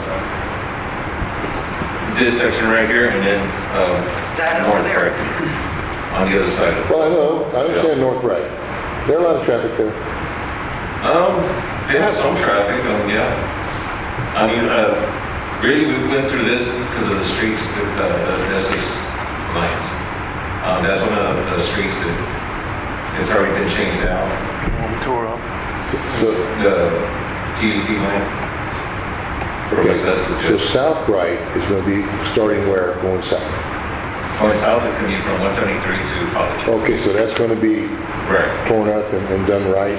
right. Okay, 'cause that was one of the very, very first streets done years and years ago, where it just has a big dome on it and all that, I believe, right? Since we have the festival there, that, Okay, so all that's gonna be redone, okay? Right. And, all right, and what about the back to City Hall? no, it's just stopping right here, that's going to stay. It's gonna stop where it is now? Yes, sir. So that'll remain, okay. All right. Go out to City Miss Day, I don't remember that at all. And I haven't missed meetings. So I don't think we were very restrictive. We just said, see what you can get. And pick the, right, lunch center, we pick the worst ones that we could most likely afford. This is phase one, of course, and y'all can continue.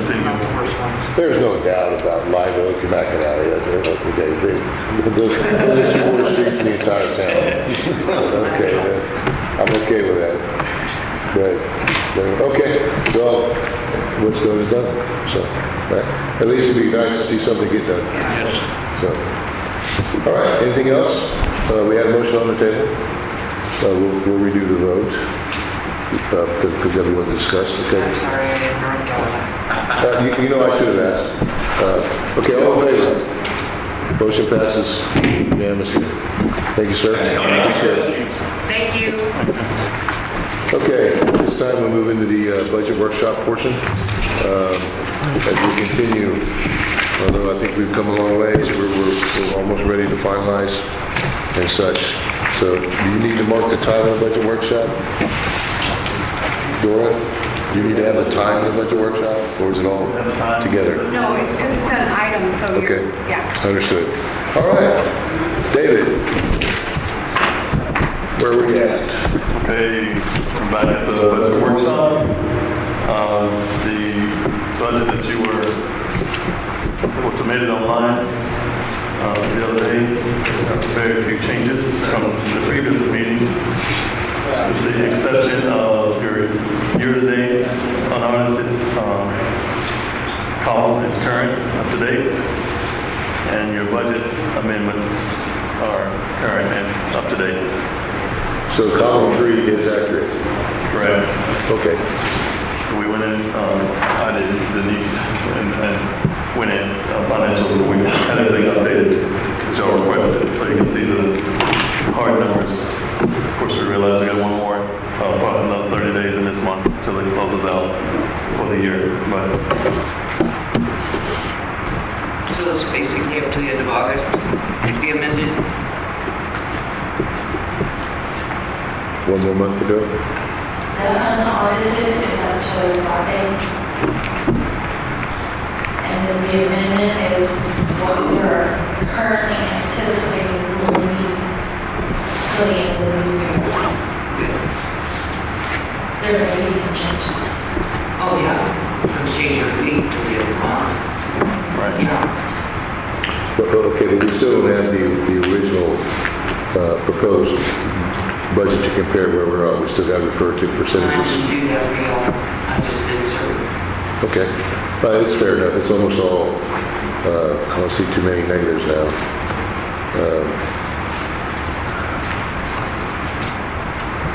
Question for Mike. Mentioned last week, I think the $60,000 for parks is pretty excessive. My request is, can we piecemeal out canopies over maybe 2 years? Right, plan a big one for the play area, maybe we can do one smaller one, bench areas, and do another one following year. It's your district, so what are your thoughts? But I believe, okay, are we carrying over what they didn't use from this year? They think that's supposed to be using their entire budget We already spent that on last year. Well, they've we already, already spent that on the large count. Large We count. did this year's Yeah. with the big shade plus some. Right, the large canopy. So. That's already in the works. 30,000 in So next year, it's just the 2 small. yeah, 30,000 for the 2 smaller shades in the, yeah, the capital outlay, so we can get the shades. And then there's 30,000 in the budget. Yeah, I listened to the meeting this morning, which I had. I mean, I think it's awesome because it's something our residents can see that's getting done. We don't spend a lot of money on our parks in the past, as you can see when I did this little movie thingy for you. We don't spend a lot on things. We spend, you know, for somebody to mow it and, you know, to fix. We had to do, when all the glass got broken in, everything had to be replaced in the ground. Okay, we've spent that, but. I still like the effect of bringing up this park on this side of town to where it can be more equitable to the park on the north side. I have a Yeah, problem with so that's why I'm not objecting. I'm kind of digging the these budgets. For that amount of money going to a budget, I think some of that money should be, I think the Little League should be included in this. We didn't take that fight. Yeah, you went through that because well, you we didn't were want supposed to bring it back for this budget year. Yeah. I'm sorry. We were supposed to, hopefully, to bring it back for this budget year. We let it slide, hoping to get to the next budget year. Yeah. As far as the Little League type thing. Yeah. I think if we're gonna fix everything that we owe, just like the golf course, I mean, I think that the Little League should be, it should be green year round, you know, even if it goes dormant and we're still water, I mean, there's no water going to. So is the Little League Park not part of like the Parks Department? No. No, we do mow it on our off season, the whole thing, and then on season, we only mow outside the fence line. So Little League goes in and paints and does everything? Yes, Pretty they are much. responsible for all structures but we have, it's not like we've not done anything. We did fix some leaks and we fixed that one restroom. Was that last year? Didn't you say she had a gas leak too or something like that? No, that was a water leak, and Pete was gonna go look at it, but we never heard again. Yeah. It was a water leak.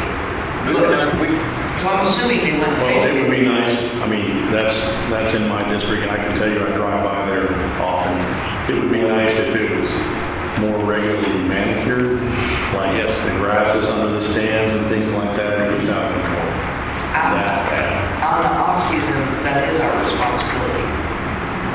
Isn't that what he said? Outside the fence is always the city's responsibility. During their season, they take care of the playing surface on the inside of the fence. But outside, off-season, which is now. Off-season is the entire fence. Yeah, that's the problem. What's that? They don't take care of the leaves and all that, correct? Because that's not nice. That's what I see when I go by there. True. It's Right. We just do the grass. But yeah, I was gonna say about that water leak. We never found anything on the water leak. There was a leak inside the building. I don't know if that's what was causing it. So, I think that's the one that Mr. Espinosa went back and they helped him on. oh, okay. From what I understand, this past season. Inside the concession stand? Yes. Yes. Mhm. And he went back and fixed it. Oh, I feel like we either need to hold Little League more accountable for trimming. that's kind of a personal line. That's not gonna work. Organization, so. Well, I'm not going after him, but, okay, so then why isn't it getting taken care of? mean, I can tell you. I can tell you since I was president of the league for 4 years in the past. Okay, what you have when you have a little league. Okay, little league is everybody and nobody. Right. Okay, strictly volunteer. All right. So when you start the season in January, mid-January, normally they start getting everything ready. Everybody's all done. Right? You have a big volunteer force. And then you normally start the season, they start earlier. Now it's like in mid-March that they start the season. You start off with your T-ball teams, your push pitch teams, right, and so forth. And then they got kids 3 or 4 years old playing now. And the mamas and daddies come out to yin-yang, they come and watch them, right? Their season lasts about 3 weeks. Yeah. Oh, I know, it's not very long. And then that volunteer force disappears. No, I understand that. I was thinking like, this is back to like, we're not taking any revenue from that park, correct? No. Okay, so I'm guessing that what my point is here is, and I understand volunteers, trust me, I get the whole idea of many years of band boosters, I understand how it works. My thing is though, is that I'm asking why isn't the city actually maintaining the grounds? We do. We do. On the inside. On off-season, On the it is off-season. all our responsibility. Okay, because I'm just saying, y'all ride by there and you look, you'll see what we're seeing is like all underneath the stands and everything else is not. Well, so during off-season, they have to pay a water bill. And so we're gonna keep the grass green, we're doing that stuff during the on-season. Also, they have to clean that main bathrooms, so if we're gonna let that off, that's already stressful. And that was the last time, there was some big debate there. It's not adding more stuff to our plate, but, like you say, having to work with those measures available to the community to, I think your point, really at this point, should put some money into upgrading it, because it does look like it's just probably pushed over, maybe matching. That's the problem with that. Yeah. So the whole point that I was trying to make last year was to make it more available to everyone, because they pretty much just lock everything down when it's not being used by the Little League. And so I'm like, Which really isn't very long. it's 6 months. It's like a 6-month It is season. 6 months.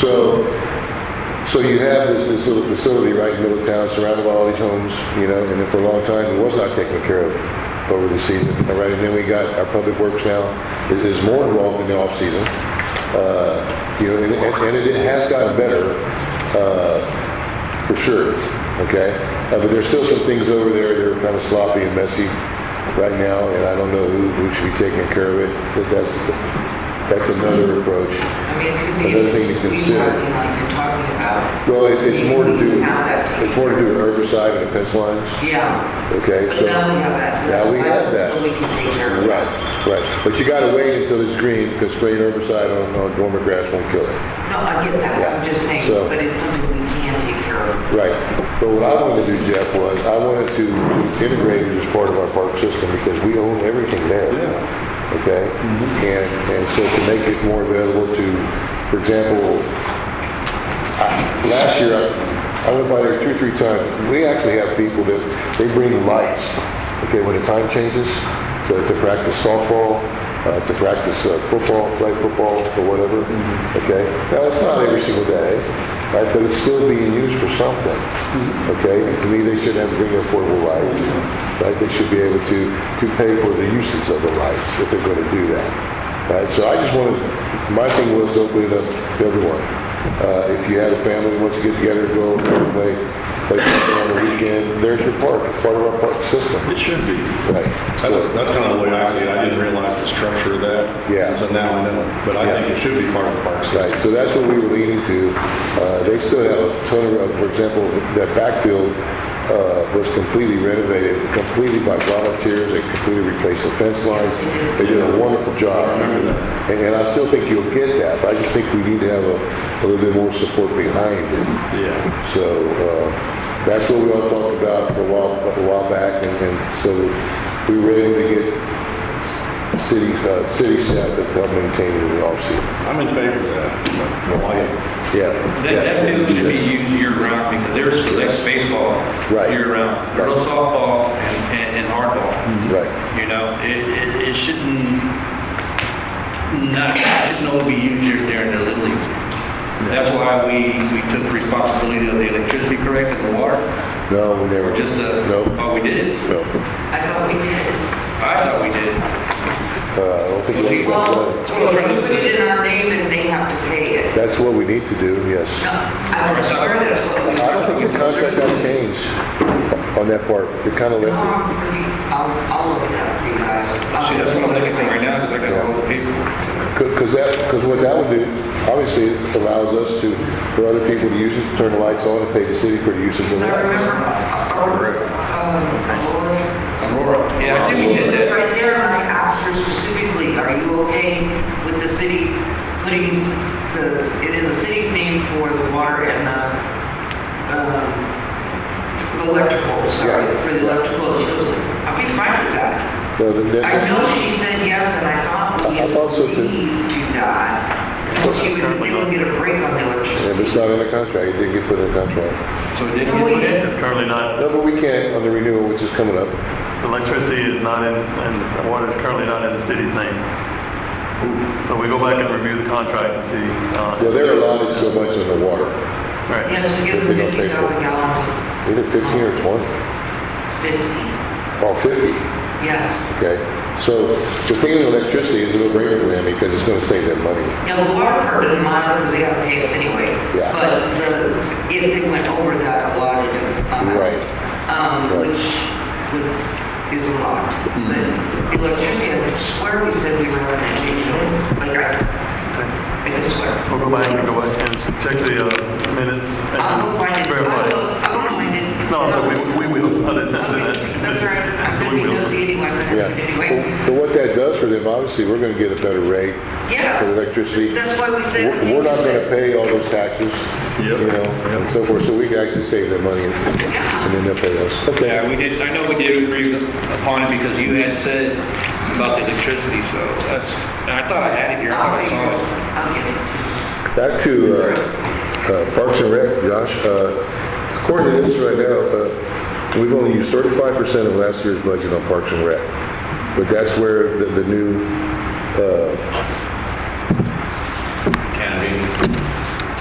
okay, the big canopy, is that coming out of the current budget? Correct. Okay. Yes, all the Great. current budget for Parks and Recreation has been used. As we had the Okay. meeting and they recommended putting the canopy out there at the parks. Right. We used the 25,000 that they had. Total purchase of that canopy was 40,000. And it's going to be installed tomorrow. Oh, wow. Nice. Great. Get some press. You know what we need to do? I'm sorry? We need to have. Publicize that. Yeah. Right. Well, let's let them know. Okay, so then we have the two smaller ones scheduled for this coming budget year. Correct. Okay? Yes. That's my intention right now. And you don't want to do both? You don't want to do both. I'm okay with one, but heck, we had, if we're going to use another $15,000, I am more than happy to put it for a baseball field to clean that property up a little bit.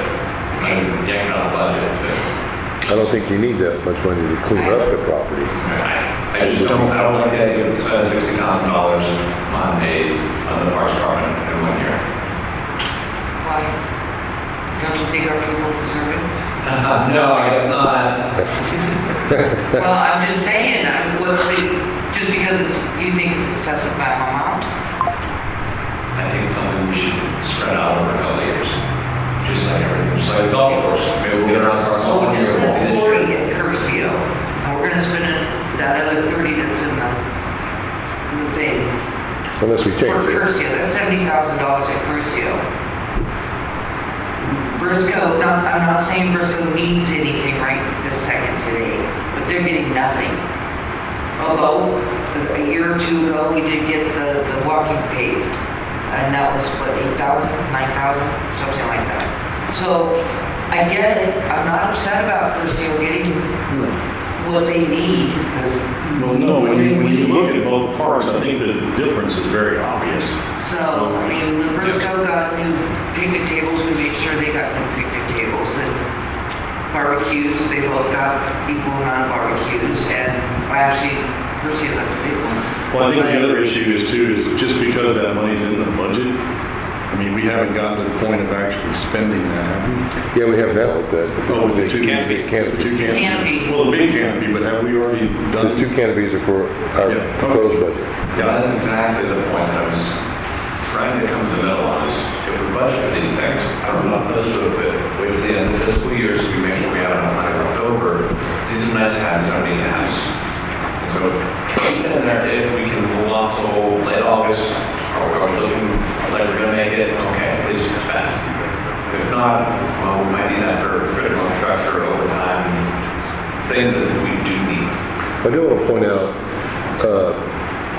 when we had that, the CASU survey, right, in all our meetings and so forth and so on, that was near the top of community aspirations. Okay, it was public areas. Okay, so just putting that out there. And once again, okay, as we talk about everything that we do as a city, obviously a lot of things we do and spend money on, nobody sees that are extremely important. But then again, people need to see things too, to see that we're actually making decisions to benefit the city. And once again, I'm very, very big on parks and things for people to do. But like I said, it was up there. Number one was high-speed internet. Okay, so, all right, so we got that. And then public spaces, parks, and that was in the top, might even have been second or third. Yeah, it was way up there. So, anyway, okay. Still, Many long streets are very visible as well now. correct, yeah. But you can't do anything with $30,000 Yeah, on the but street. $30,000 ain't getting too much streets. Okay, but still a good point. Because even if we budgeted 60, we put the 2 canopies on this side, I mean, that's gonna be it for a couple of years until somebody wants to put it in, you know? I mean, But then no, we have the 30 for the canopies already in the budget. And there's an additional 30. That could be just, what if something breaks? I mean, we had a slide break last year. And that was $20,000 to fit, or to replace. So that 30 could be just never know what's gonna replacement to happen. Lulu's. because even if we don't use it, we can move it somewhere else, right? I mean, So this is the one thing I did start out with was if our spend plan is keep all nice tabs to the end of fiscal year, I don't track out anything. Well, you gotta understand that October's coming around. Chamber of Commerce is gonna come and ask for some money. So It's gonna be a lot of overtime. anywhere between, what we give them last year, 8,000? no. 5,000? And then the parade comes around, and we're gonna ask for money for a float. How much was that? 800. 800? No, that was the Four That was Corners. Christmas. That was Christmas. decorations. Okay. The float came out The of float was- Stacy's at my pocket. Well, actually, Stacy's. No. Yes. I thought y'all, No, I No, we remember. did not get a budget for the float. for the candies and all that stuff? The candy the city buys. Okay. And I don't even know how much that is. Like Dora and Denise buy it. And and we get it. Then we're down talking. But the float decorations and stuff stays to get. I agree. Yes. I thought you said I was budgeted for that for well. And the year before that, the mayor paid for it. So not the previous mayor, for the float, if we're just talking float. There's never been a budget for the float. Christmas decorations. Yes, it was for Christmas decor, which we still have. I mean, Well, I think the point is, we don't know what's gonna happen, and there does have to be allowances for that, so yeah, maybe before We don't every have capital anything in here. expense is actually spent out, we need to stop and We think don't have about anything allotted for, great. there has to be a You're gonna minimum. do a float. Okay, right now, like, the Chamber of Fall Festival would have to be an amendment, it's not, there's nothing in there for it. Yes, we discussed that last week, that Yeah. they have a problem. They They may have a not. problem, yeah. I mean, we don't know, they may not. But they do have a record number of members. They do, and Yeah. so maybe they don't need us this year. Yeah. But you're right. Okay, and then just one more real quick thing about the Little League Park. The building there, which is a former library from many, many moons ago, it's on its last legs. So, what do they call it, clubhouse? They have the Little League, where they have concession stand and all that. That place is, yeah, do a walkthrough. It's not gonna last much longer. But anyway, it doesn't mean we're gonna buy a new building. I'm just pointing it out. I don't even know if we can repair any of it. Gotta do something with it. It might be cheaper to get them. I mean, look at what happened in Gillespie County. Probably termite even. Yeah, well, they never had permits for You that. see, exactly. You know, can you say heads gonna roll? You let things go, and that's what happens. Uh-huh. No, they did, in Kendall County, they remodeled some stands. Oh, I know. Without getting permits or inspection. And there was no inspections, yeah. Yeah. They're fair association. And then, part of it collapsed and a lady died. Oh, yes, that didn't happen here. No, Kendall County. Yeah, Hence the reason for inspections, permits and inspections in the city. Anyway, okay. David? So we're gonna quickly review the contract, so the electrical is to go in the city's name, and then the Little League reimburses the city during the season, but the utilities is supposed to go in the city's name. It's currently not in the city's name, so it will be starting tomorrow. So we just never did. it just didn't get done. Right. Okay. My memory. I agree with you. Yeah, 'cause the reason I just that- knew it didn't get done. It was changed that way is that way if anybody needed to come and borrow it and we would put like a fee, like they needed to practice. You know what I'm saying? Yes, We like you charge said. like, let's say $30 for like 2 hours, you know, from 5 to 7 and anybody wanted to come in. So no, it's more revenue. It's not much, but I mean, 30 times 5, I mean. Well, that's back to, that's one of those things that is not a revenue generating deal, but it's city-owned property, so And it it's should a all be in service our name. Yeah. A service available. Yeah. Yeah. Yeah, because remember she said she won't open the restrooms because people eventually tear it up. You see, but if we were in control of all that stuff, we would go lock the doors and everything. You see what I'm saying? Yeah. So we're just taking that off for her. And we were never going to pay for the bathrooms. We said no to that. You said not that. The Briscoe Park, I'm out, they both city engineering and more bathrooms. For themselves, whatever you want to call it. The only thing we were doing was the electricity, so that if a softball team wanted to practice, they could pay a nominal charge for the evening. So they pay for the lights. Yeah, it would be paid for the Right. lights, yes. Yeah, we basically we need to advertise that because you got people driving to Pearson and Devine that are Devine. Talk to David. You know what I'm saying? Well, we will. Talk to Mark and We rec will. the park. Okay, any, I guess something I wanted to bring up, with regards to budget, hopefully get it in. You know, in the previous weeks, we've had a lot of, talk about, you know, payroll, raises, salaries, and so forth. And so then I had the idea that obviously we are all employees, we find them all valuable, okay? Oh, and I don't, you know, we made a decision to try and enhance the bottom part of our salary structure, okay? Isn't that right? I'm totally, completely agree with it. And once again, I was very vocal. I am not in favor of stuff across the board, especially when you get up to a certain level. However, okay, I think, number one, our longevity pay stops after 20 years, I believe. The amount.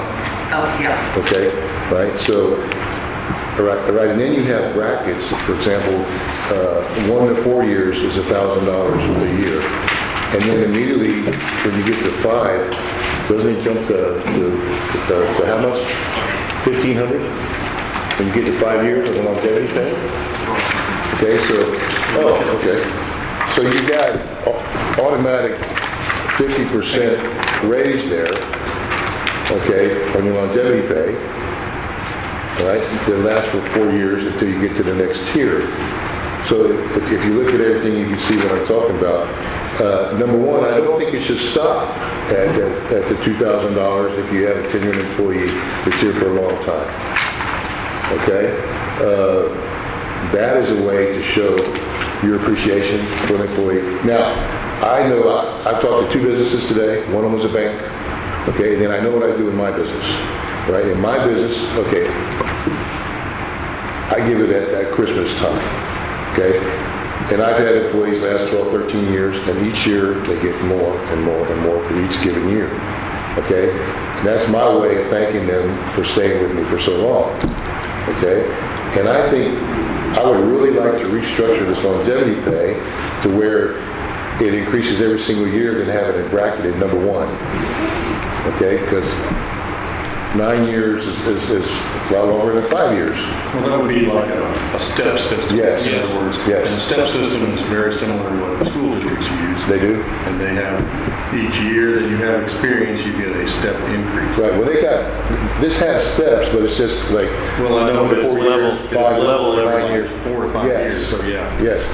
Yeah. Okay, and if you have an employee who's been with you for well over 20 years, I don't think the longevity pay should be frozen. Personally. Well, nor do I think someone who's been here 19 years should have the same as someone who's just broke into 11 years. Correct. So to me, I like the idea of breaking it down by year. Yes. So I think that is, and it would be a little more money at the top end. Okay, but by golly, you got somebody stay with you over 20 years. You got experience. They're with you for a reason. Okay, that they got experience. Plus, they must have done their job well enough to hang around for 20 years. Yeah. You know, so I wouldn't mind. I would appreciate if council would discuss and take a look at that for this coming budget. Yeah, I think it's great. I mean, I get it at my job. It took me 3 years to get what I want to get. And I've been there 6 years, so now I'm getting more. But the thing is, it goes, let's say I'm just gonna throw out a number. 3 years I've been with the company, it's $2,500. Then it goes $2,500, $2,500 for the next 4 years, then it goes up more. Then 3 years, then it goes up another percentage more. So I think maybe that, I mean, you gotta max it out somewhere. You can't just, And a typical scenario. 20 years you're getting Well, you would go up to 25,000, like, there's no way. You would go all that. Yeah. go up to like 30 years. Yeah. At least 30 years. And step it out. We just take the amount and divide it out. Yeah. Every year you're gonna get this much of a step increase. So what you're saying is what you're saying is add tier 5 for 21 to 25, or, are we adding a tier then? 2 tiers actually to get to 30?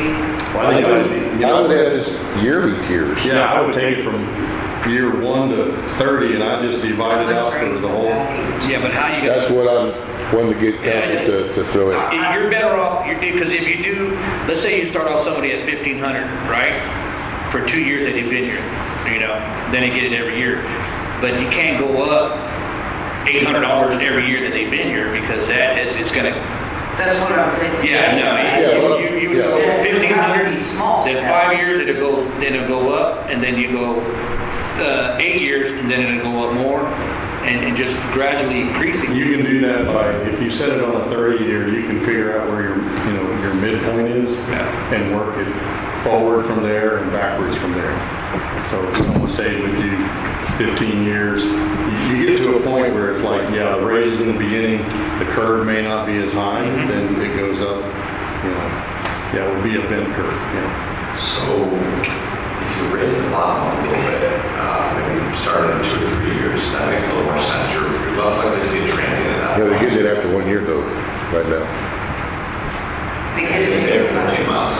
It's staying for 13 months. Is that just want to hang around long enough for my budget? just to get that, Yeah, right. I'd be more amenable to, is that, give me 2 more years, okay, then we'll start I now. can give you that, although if they're already currently here, we can't take anything, I don't propose taking anything away from them that they're already expecting to get. Yeah. I was gonna Okay. say, right now, everybody who's at 1 to 5 years is probably expecting, if they're still here at the end of the, because this gets paid. When does it get paid? In December. See, us, with the corporate company that I work with, we don't get it in December or January.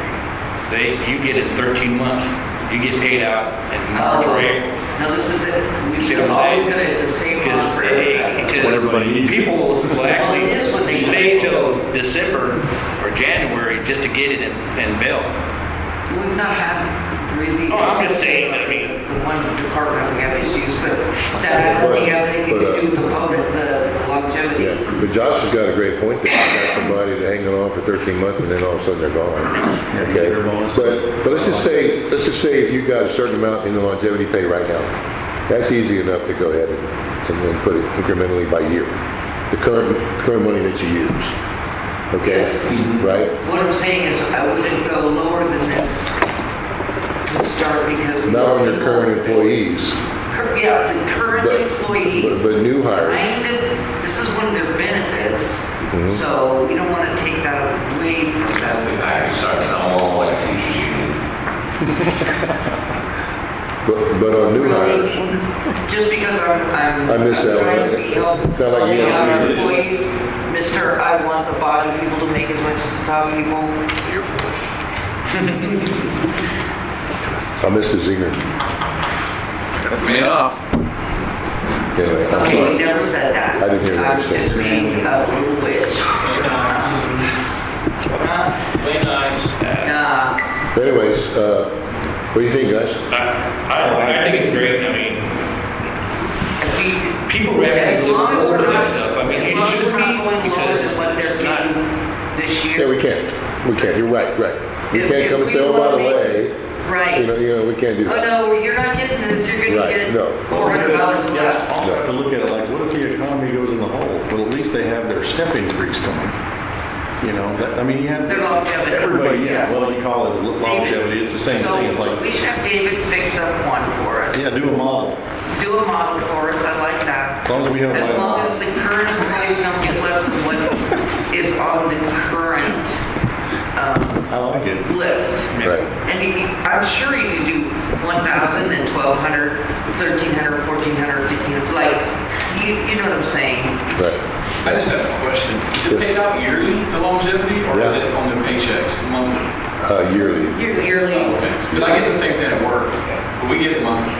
Oh, So I don't know if that's something to consider. well, no, I think they need to get to an anniversary date first. I think they need to get to an anniversary date. So we get first. longevity, but we get increases, but it's every 2 years. So let's say if you get $1,000 per year, starting your second year, you get it monthly? Yeah, so every 2 years, we get a $20 increase a month per every 2 years. It's not a large, I mean, if you. Well, you take that- $240. I'm sorry? $240. Yeah, $240, but if you take that and you start increasing that, I'm just saying, that was just a thought. I hear that, I know what everybody's saying, and I get that, and I agree with it, that they do the positive, but maybe, I know people like to see that one-time big check at the end of the year, probably, but maybe right now, it would be consumption, because instead of waiting a year for it, or 13 months, you could get it now. It's just a thought. Well, I think. I didn't mean to change your dynamic. Yeah, well, I'm sorry if I interrupted. Well, no, and obviously we like to be informal and friendly. So I value your input. But to me, the whole idea is that, like for example, that first year, number one. Okay. So you have to be, I work for the state. Gotta be there 2 years. You have to be there 2 years before you start the longevity. So then, when do you start getting paid? Okay, so you start the longevity, you start getting the monthly payments after 2 years? After 2 years. Oh, okay. You don't start right away, no. You Okay. have to be there 2 years for the incentives for it to start. Okay, but the money still ends up being the same. Yeah, it's the Okay, same. okay. But I just thought maybe it's something to consider instead of waiting the 13 months. I think it'd be good to hold the employees. Ours is paid out in 3 years, so it was your first year, you're 1,500, but you can't touch it. Your second year is 1,500, plus you gotta touch it. Your third year is 1,500, and it all gets paid out on your third year. That's the way the company that I work for does it. And then every year.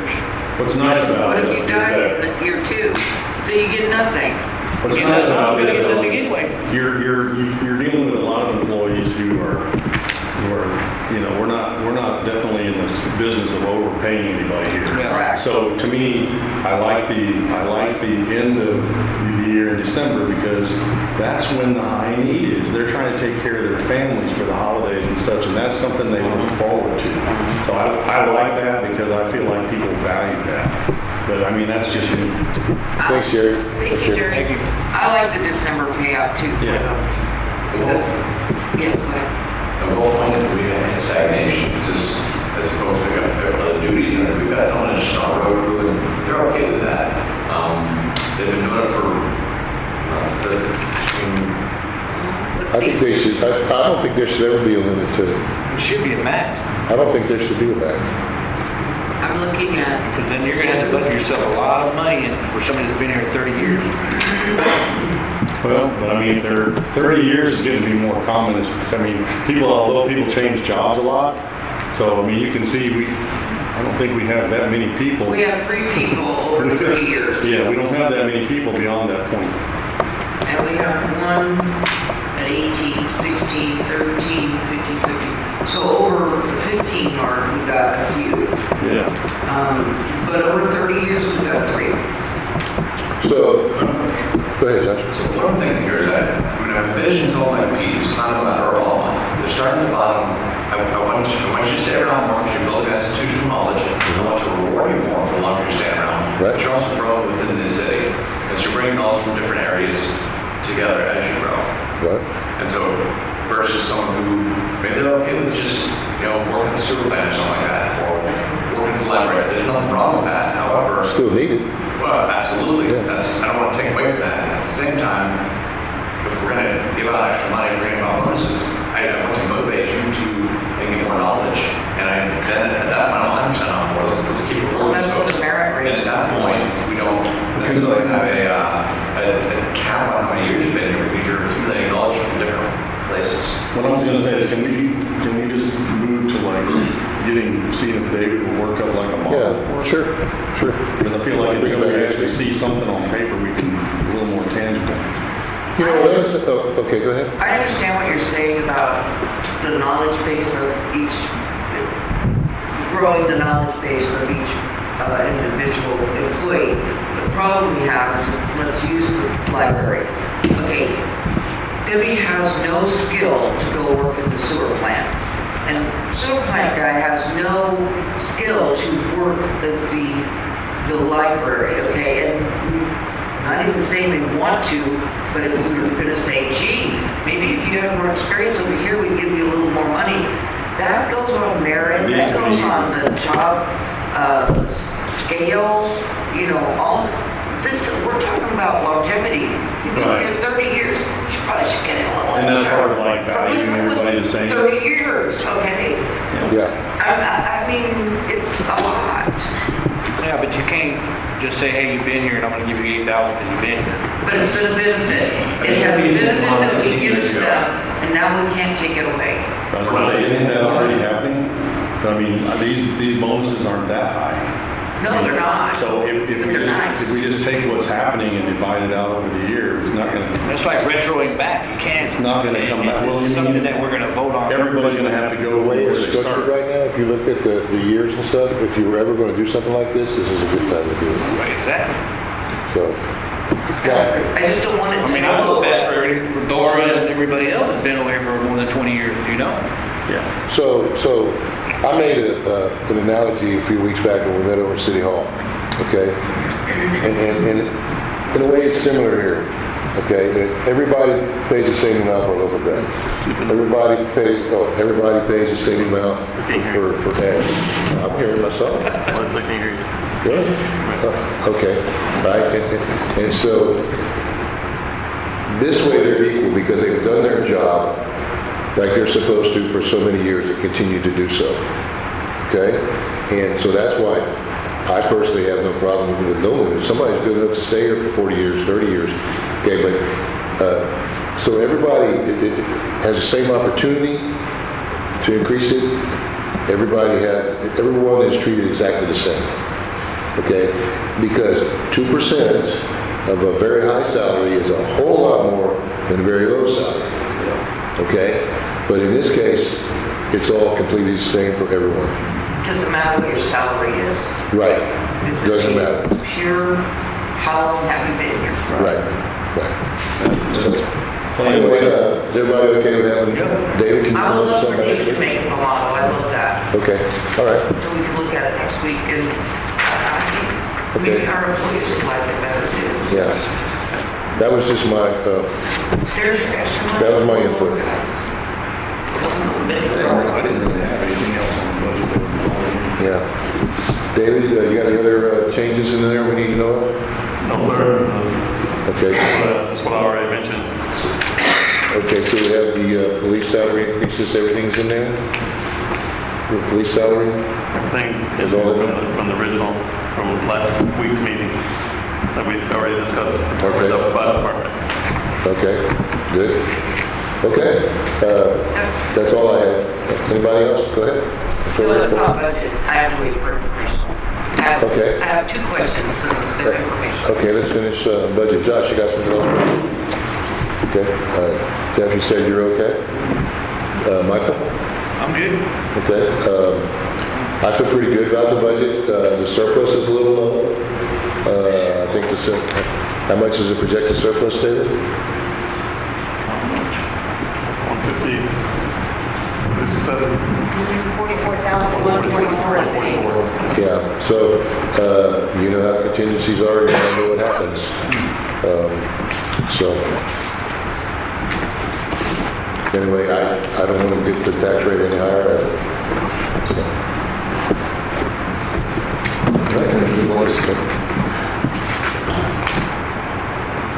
And then, did you, Dora and Denise, I was just trying to determine, and I don't know if Johnette said it to me, or if they had the capability. Well, I was trying to determine, because I've talked to a few people in town, okay, right, so we have frozen the taxes for 65 and over on homesteads, right? And so they're still paying tax, right? A lot of people are getting a little confused about that, okay? They're still paying tax, but they're paying their tax dollar amount is frozen. At whatever time they turn 65. Right. Appraisal still rise, still continue. What's the time they turn 65 or the time they apply for it? Well, It becomes retroactive Tax year after 65, well, they turn will only 65. retro back 2 years. So if you're 69 when you went to apply, you can only get to 67. But if they move here and they're 70, they're not, turning tax It's back. not retro, it'll be at whatever it is at that time that they moved here. Right. So, a lot of people didn't understand that, it's number one, okay? And so, if you paid, of course, city taxes are one of the lowest of them all compared to school and all that. So if you pay $200 a year for your city taxes, they stay that way until you sell the property or move on. That's not, okay? So that's number one.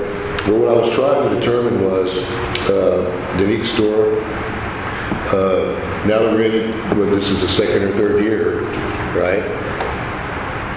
what are the net dollars that that cost us?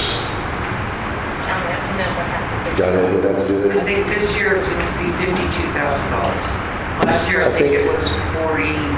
Yeah. Okay, so that would be, how much on a tax rate? Maybe you got your calculator now? To get $52,000 more dollars? We're going to get 50, if we stayed at 59 cents. That we're gonna get it's 52,000 less. 52,000 less. Right. With the freeze. Right. Okay, so, but that's where several points on the tax That was rate. what that was on one of her papers. Right. That's where I got the number from. So that's what I was trying to get across is, that's worth the 2 or 3 cents on the tax rate, okay? That we're To make up for that. paying forward, okay, for people.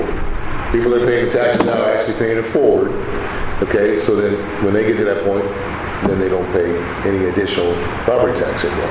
So what I was trying to determine was, how much of an effect does that have on our tax rate? Still John? Okay, I'll call her tomorrow, because I really want to know that so we can present that so people can really understand it. Okay, all right, so we're at the 59, okay, on the tax rate, and if we didn't have the freeze, we could probably be at 56 or 55. See, that's what I'm trying to determine. Oh, the amount of the 52,000 would, okay. Yeah, Maybe another 2, not cents, not a whole cents. I think so. I have it I actually think I figured that out. Well, last year they had a real goofy compilation on that. It was really high. very tough. It showed that it was costing us a lot of money. Yeah. Anyway, I'll, if somebody can give us that numbers, or I can call Johnette too. But y'all understand? Yes. Okay. So I would like to know that by next week, please, if possible. Okay. Anything else on the budget? Okay. Okay. No, we're good. Right. So the next week, all we gotta do is dot the i's and cross the t's, am I understanding that? Yeah, public hearing next week. Public hearing next week? And you said we can approve the budget next week too, if we want to. We have till, Approve the budget. They can approve the budget. They can approve the budget. Probably have to be. what's the final deadline for the budget? 24th, but I mean, if y'all have the meeting, it doesn't state in the law that if y'all want, Yeah. y'all can amend the budget, adopt the budget, and set the tax rate. After the public hearing. We can do it all next Ready week? for that? It appears. Will the budget be amendable at that point? Depends on the adjustment. We always did it so that the last month, week of the month, and I thought it was because we were waiting for all the invoices to come in so that we would know what the budget was. You know what I'm saying? Yeah, What was used. right. But if we can do it, I guess. So we got about 20 days that, yeah. Well, if not, we just come back on the 24th and do it again then. So 24th is the absolute deadline. Correct. Huh? I don't care. Okay, well, okay. At this point, also, have to do this compilation of longevity, so if you adjust that. Yes, that's the other thing is if we decide to go with this longevity, it costs more. The budget needs to be adjusted before we can approve it. Right. And they can't do that on the spot. Well, it shouldn't cost more this year. It should be very close. I understand what you're saying, but in case. Because you know about how many things we got it. Yeah, It you're ain't right. there. You're right. Okay. But I don't, honestly, don't. All right, anything else, guys? We got a debate going on. We got a lot of debate going I'm not on very here. interested in presidential debates too much until this one. I'm kind of interested in I this know one. it's gonna be interesting. I hardly ever watch them, but this one I'm interested in. just Are we because. informationally? Anybody have a budget workshop? No, we're good. Okay, all right, now, agenda item number 4, informational items. Well, Anybody? for David. Have we followed up with the fire department to make sure, because we're getting close to October 1st, that they have hired someone for code enforcement, that their, permit guy is ready, like, or lady, whichever, like, how are you guys communicating as to how close they are to being really set to start on October 1st? Absolutely, almost daily. So what we've done so far, the fire department has sent individuals to code enforcement class. They are completed. Also, Dora and crew has compiled all the existing and former code enforcement cases that the city had, make sure that all the emails and all the paperwork and everything match. They have given that to the fire department on the disc. We have sit down and had a meeting about processes and procedures. Also the new iWork software that we're going to be using for the code compliance. Fire department, the city's been in training for those. We have 2 trainings so far. So the answer to your question is yes, ma'am. We're communicating. They're getting their people. Make sure. They're getting their people qualified, and they are actually enforcing codes as we speak. Okay, great, awesome. Be good revenue then, couldn't it? Once they get certified and everything. We'll see. For them. For them. We're paying them, right? Yeah, we're saving considerable money ourselves because of running. And they're getting revenue from court. Whenever they get citations, or anything like that? They don't get the revenue from the citations. Inspections. Inspections, okay. Yeah, they get revenue for the inspection, not the permit, Okay. or the code enforcement infraction. But we are saving considerable money because we don't have to pay benefits Yeah, that's right. on that, to have employees do it. Been a while since we talked about All right, it. so our first phase, once again, as you're right, October 1st will be the 90-day mark, and then we're ready. We're going to continue to do a push as far as getting the word out of code enforcement. Currently have a lot of garbage and bulk and so forth in the right of ways. So the first visit is going to be informational. Please clean your property. Second one will be a citation or a notice for them to clean it up with a 10-day notice for them to clean it up. And as a last resort, you'll be getting a citation to have to go to this report. But there's going to be a push across the city, push the main corridors first, and then we're going to cover the entire city. And that's the initial plan. Like I said, they have one code enforcement person certified already. They're going to be sending another code enforcement person to class in a few weeks. 1st of October, the fire department will have paid staff at the fire department 24 hours a day, and the goal is for at least one of those people to be code enforcement certified, so we'll have coverage around the clock, 7 days a week, daytime and in the evenings. Right, so everything that we've discussed so far in the agreement is moving forward, and we're on schedule. So how's in your 8 and 8A doing? 8 and 8 outlaw is doing great. It's repaired and it's I'm in negotiations to rent it out. Okay. So will we know who that is? Because I got a phone call, okay? I don't want to give away and get anybody in trouble or upset or whatever. But I had a phone call that a certain person was negotiating the contract for 8 and 8A. And that person actually had been subleasing from the owner of Hangar 10 that we had to have removed. So the problem I don't want this new leasing person to bring the same problem. Because there were other issues like sleeping in an RV, inside the hangar for weeks. But the issue that caused the problem, he was part of. Fortunately, I have verification where Ms. Love already to make that permission, so we just not really this time. I'm sorry? There's no reason for us to have to buy anything because we've already bought it. We're also misled on that last time, so. No, we're not misled on a lot of things. Some things, yes, not everything. What I'm saying is this person, I just want to make sure we know who we're leasing to. Okay, we are in informational, please. I'm sorry? We are in informational. We're getting awfully into depth. It might need to be an agenda item. Okay, that's fine. Okay. I'll send an email on it. But we are in the negotiations. That was my original question. Okay. That's fine. All right. I don't have anything other than I was happy to see some code compliance work without writing tickets or anything, because most people think it's okay to just put stuff out whenever they want to.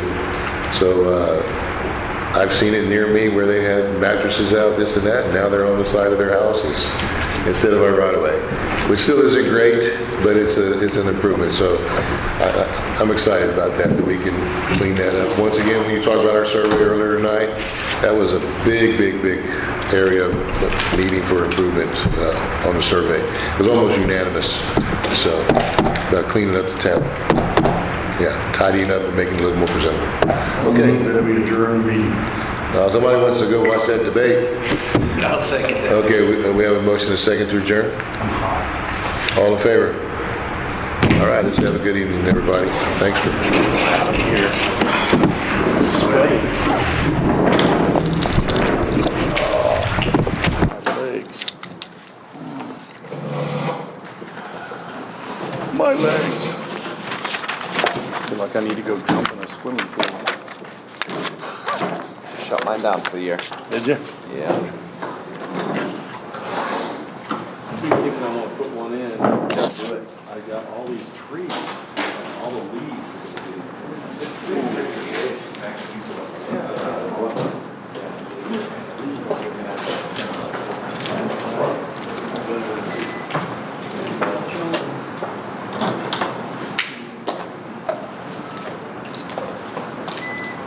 Oh, you didn't make the EMS meeting, or you came back?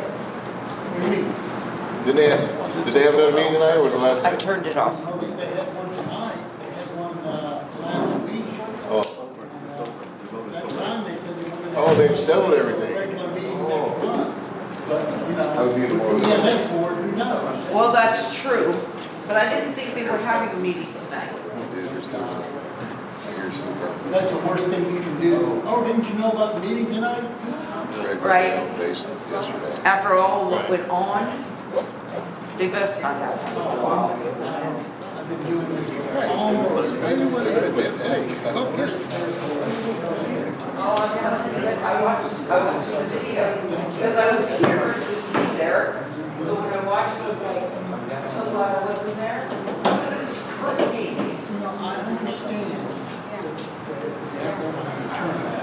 And the attorneys are going to tell you letter for letter what the open meetings are. But there's a point you reach where, okay, there's statements what's political. Oh, they're going to be legal and set approach political. And they did. They did. That's what they get. Plus, the good news was our taxes were raised, so I was happy about that.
This one's on.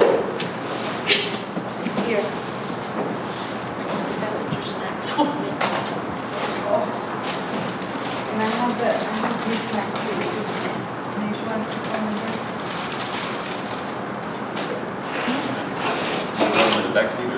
Yeah, just put the back. That'd be great. Hey, you got kids Huh? Oh, it's no, in the very back, in the hutch. Okay, All you have to do is hit that button, okay. okay?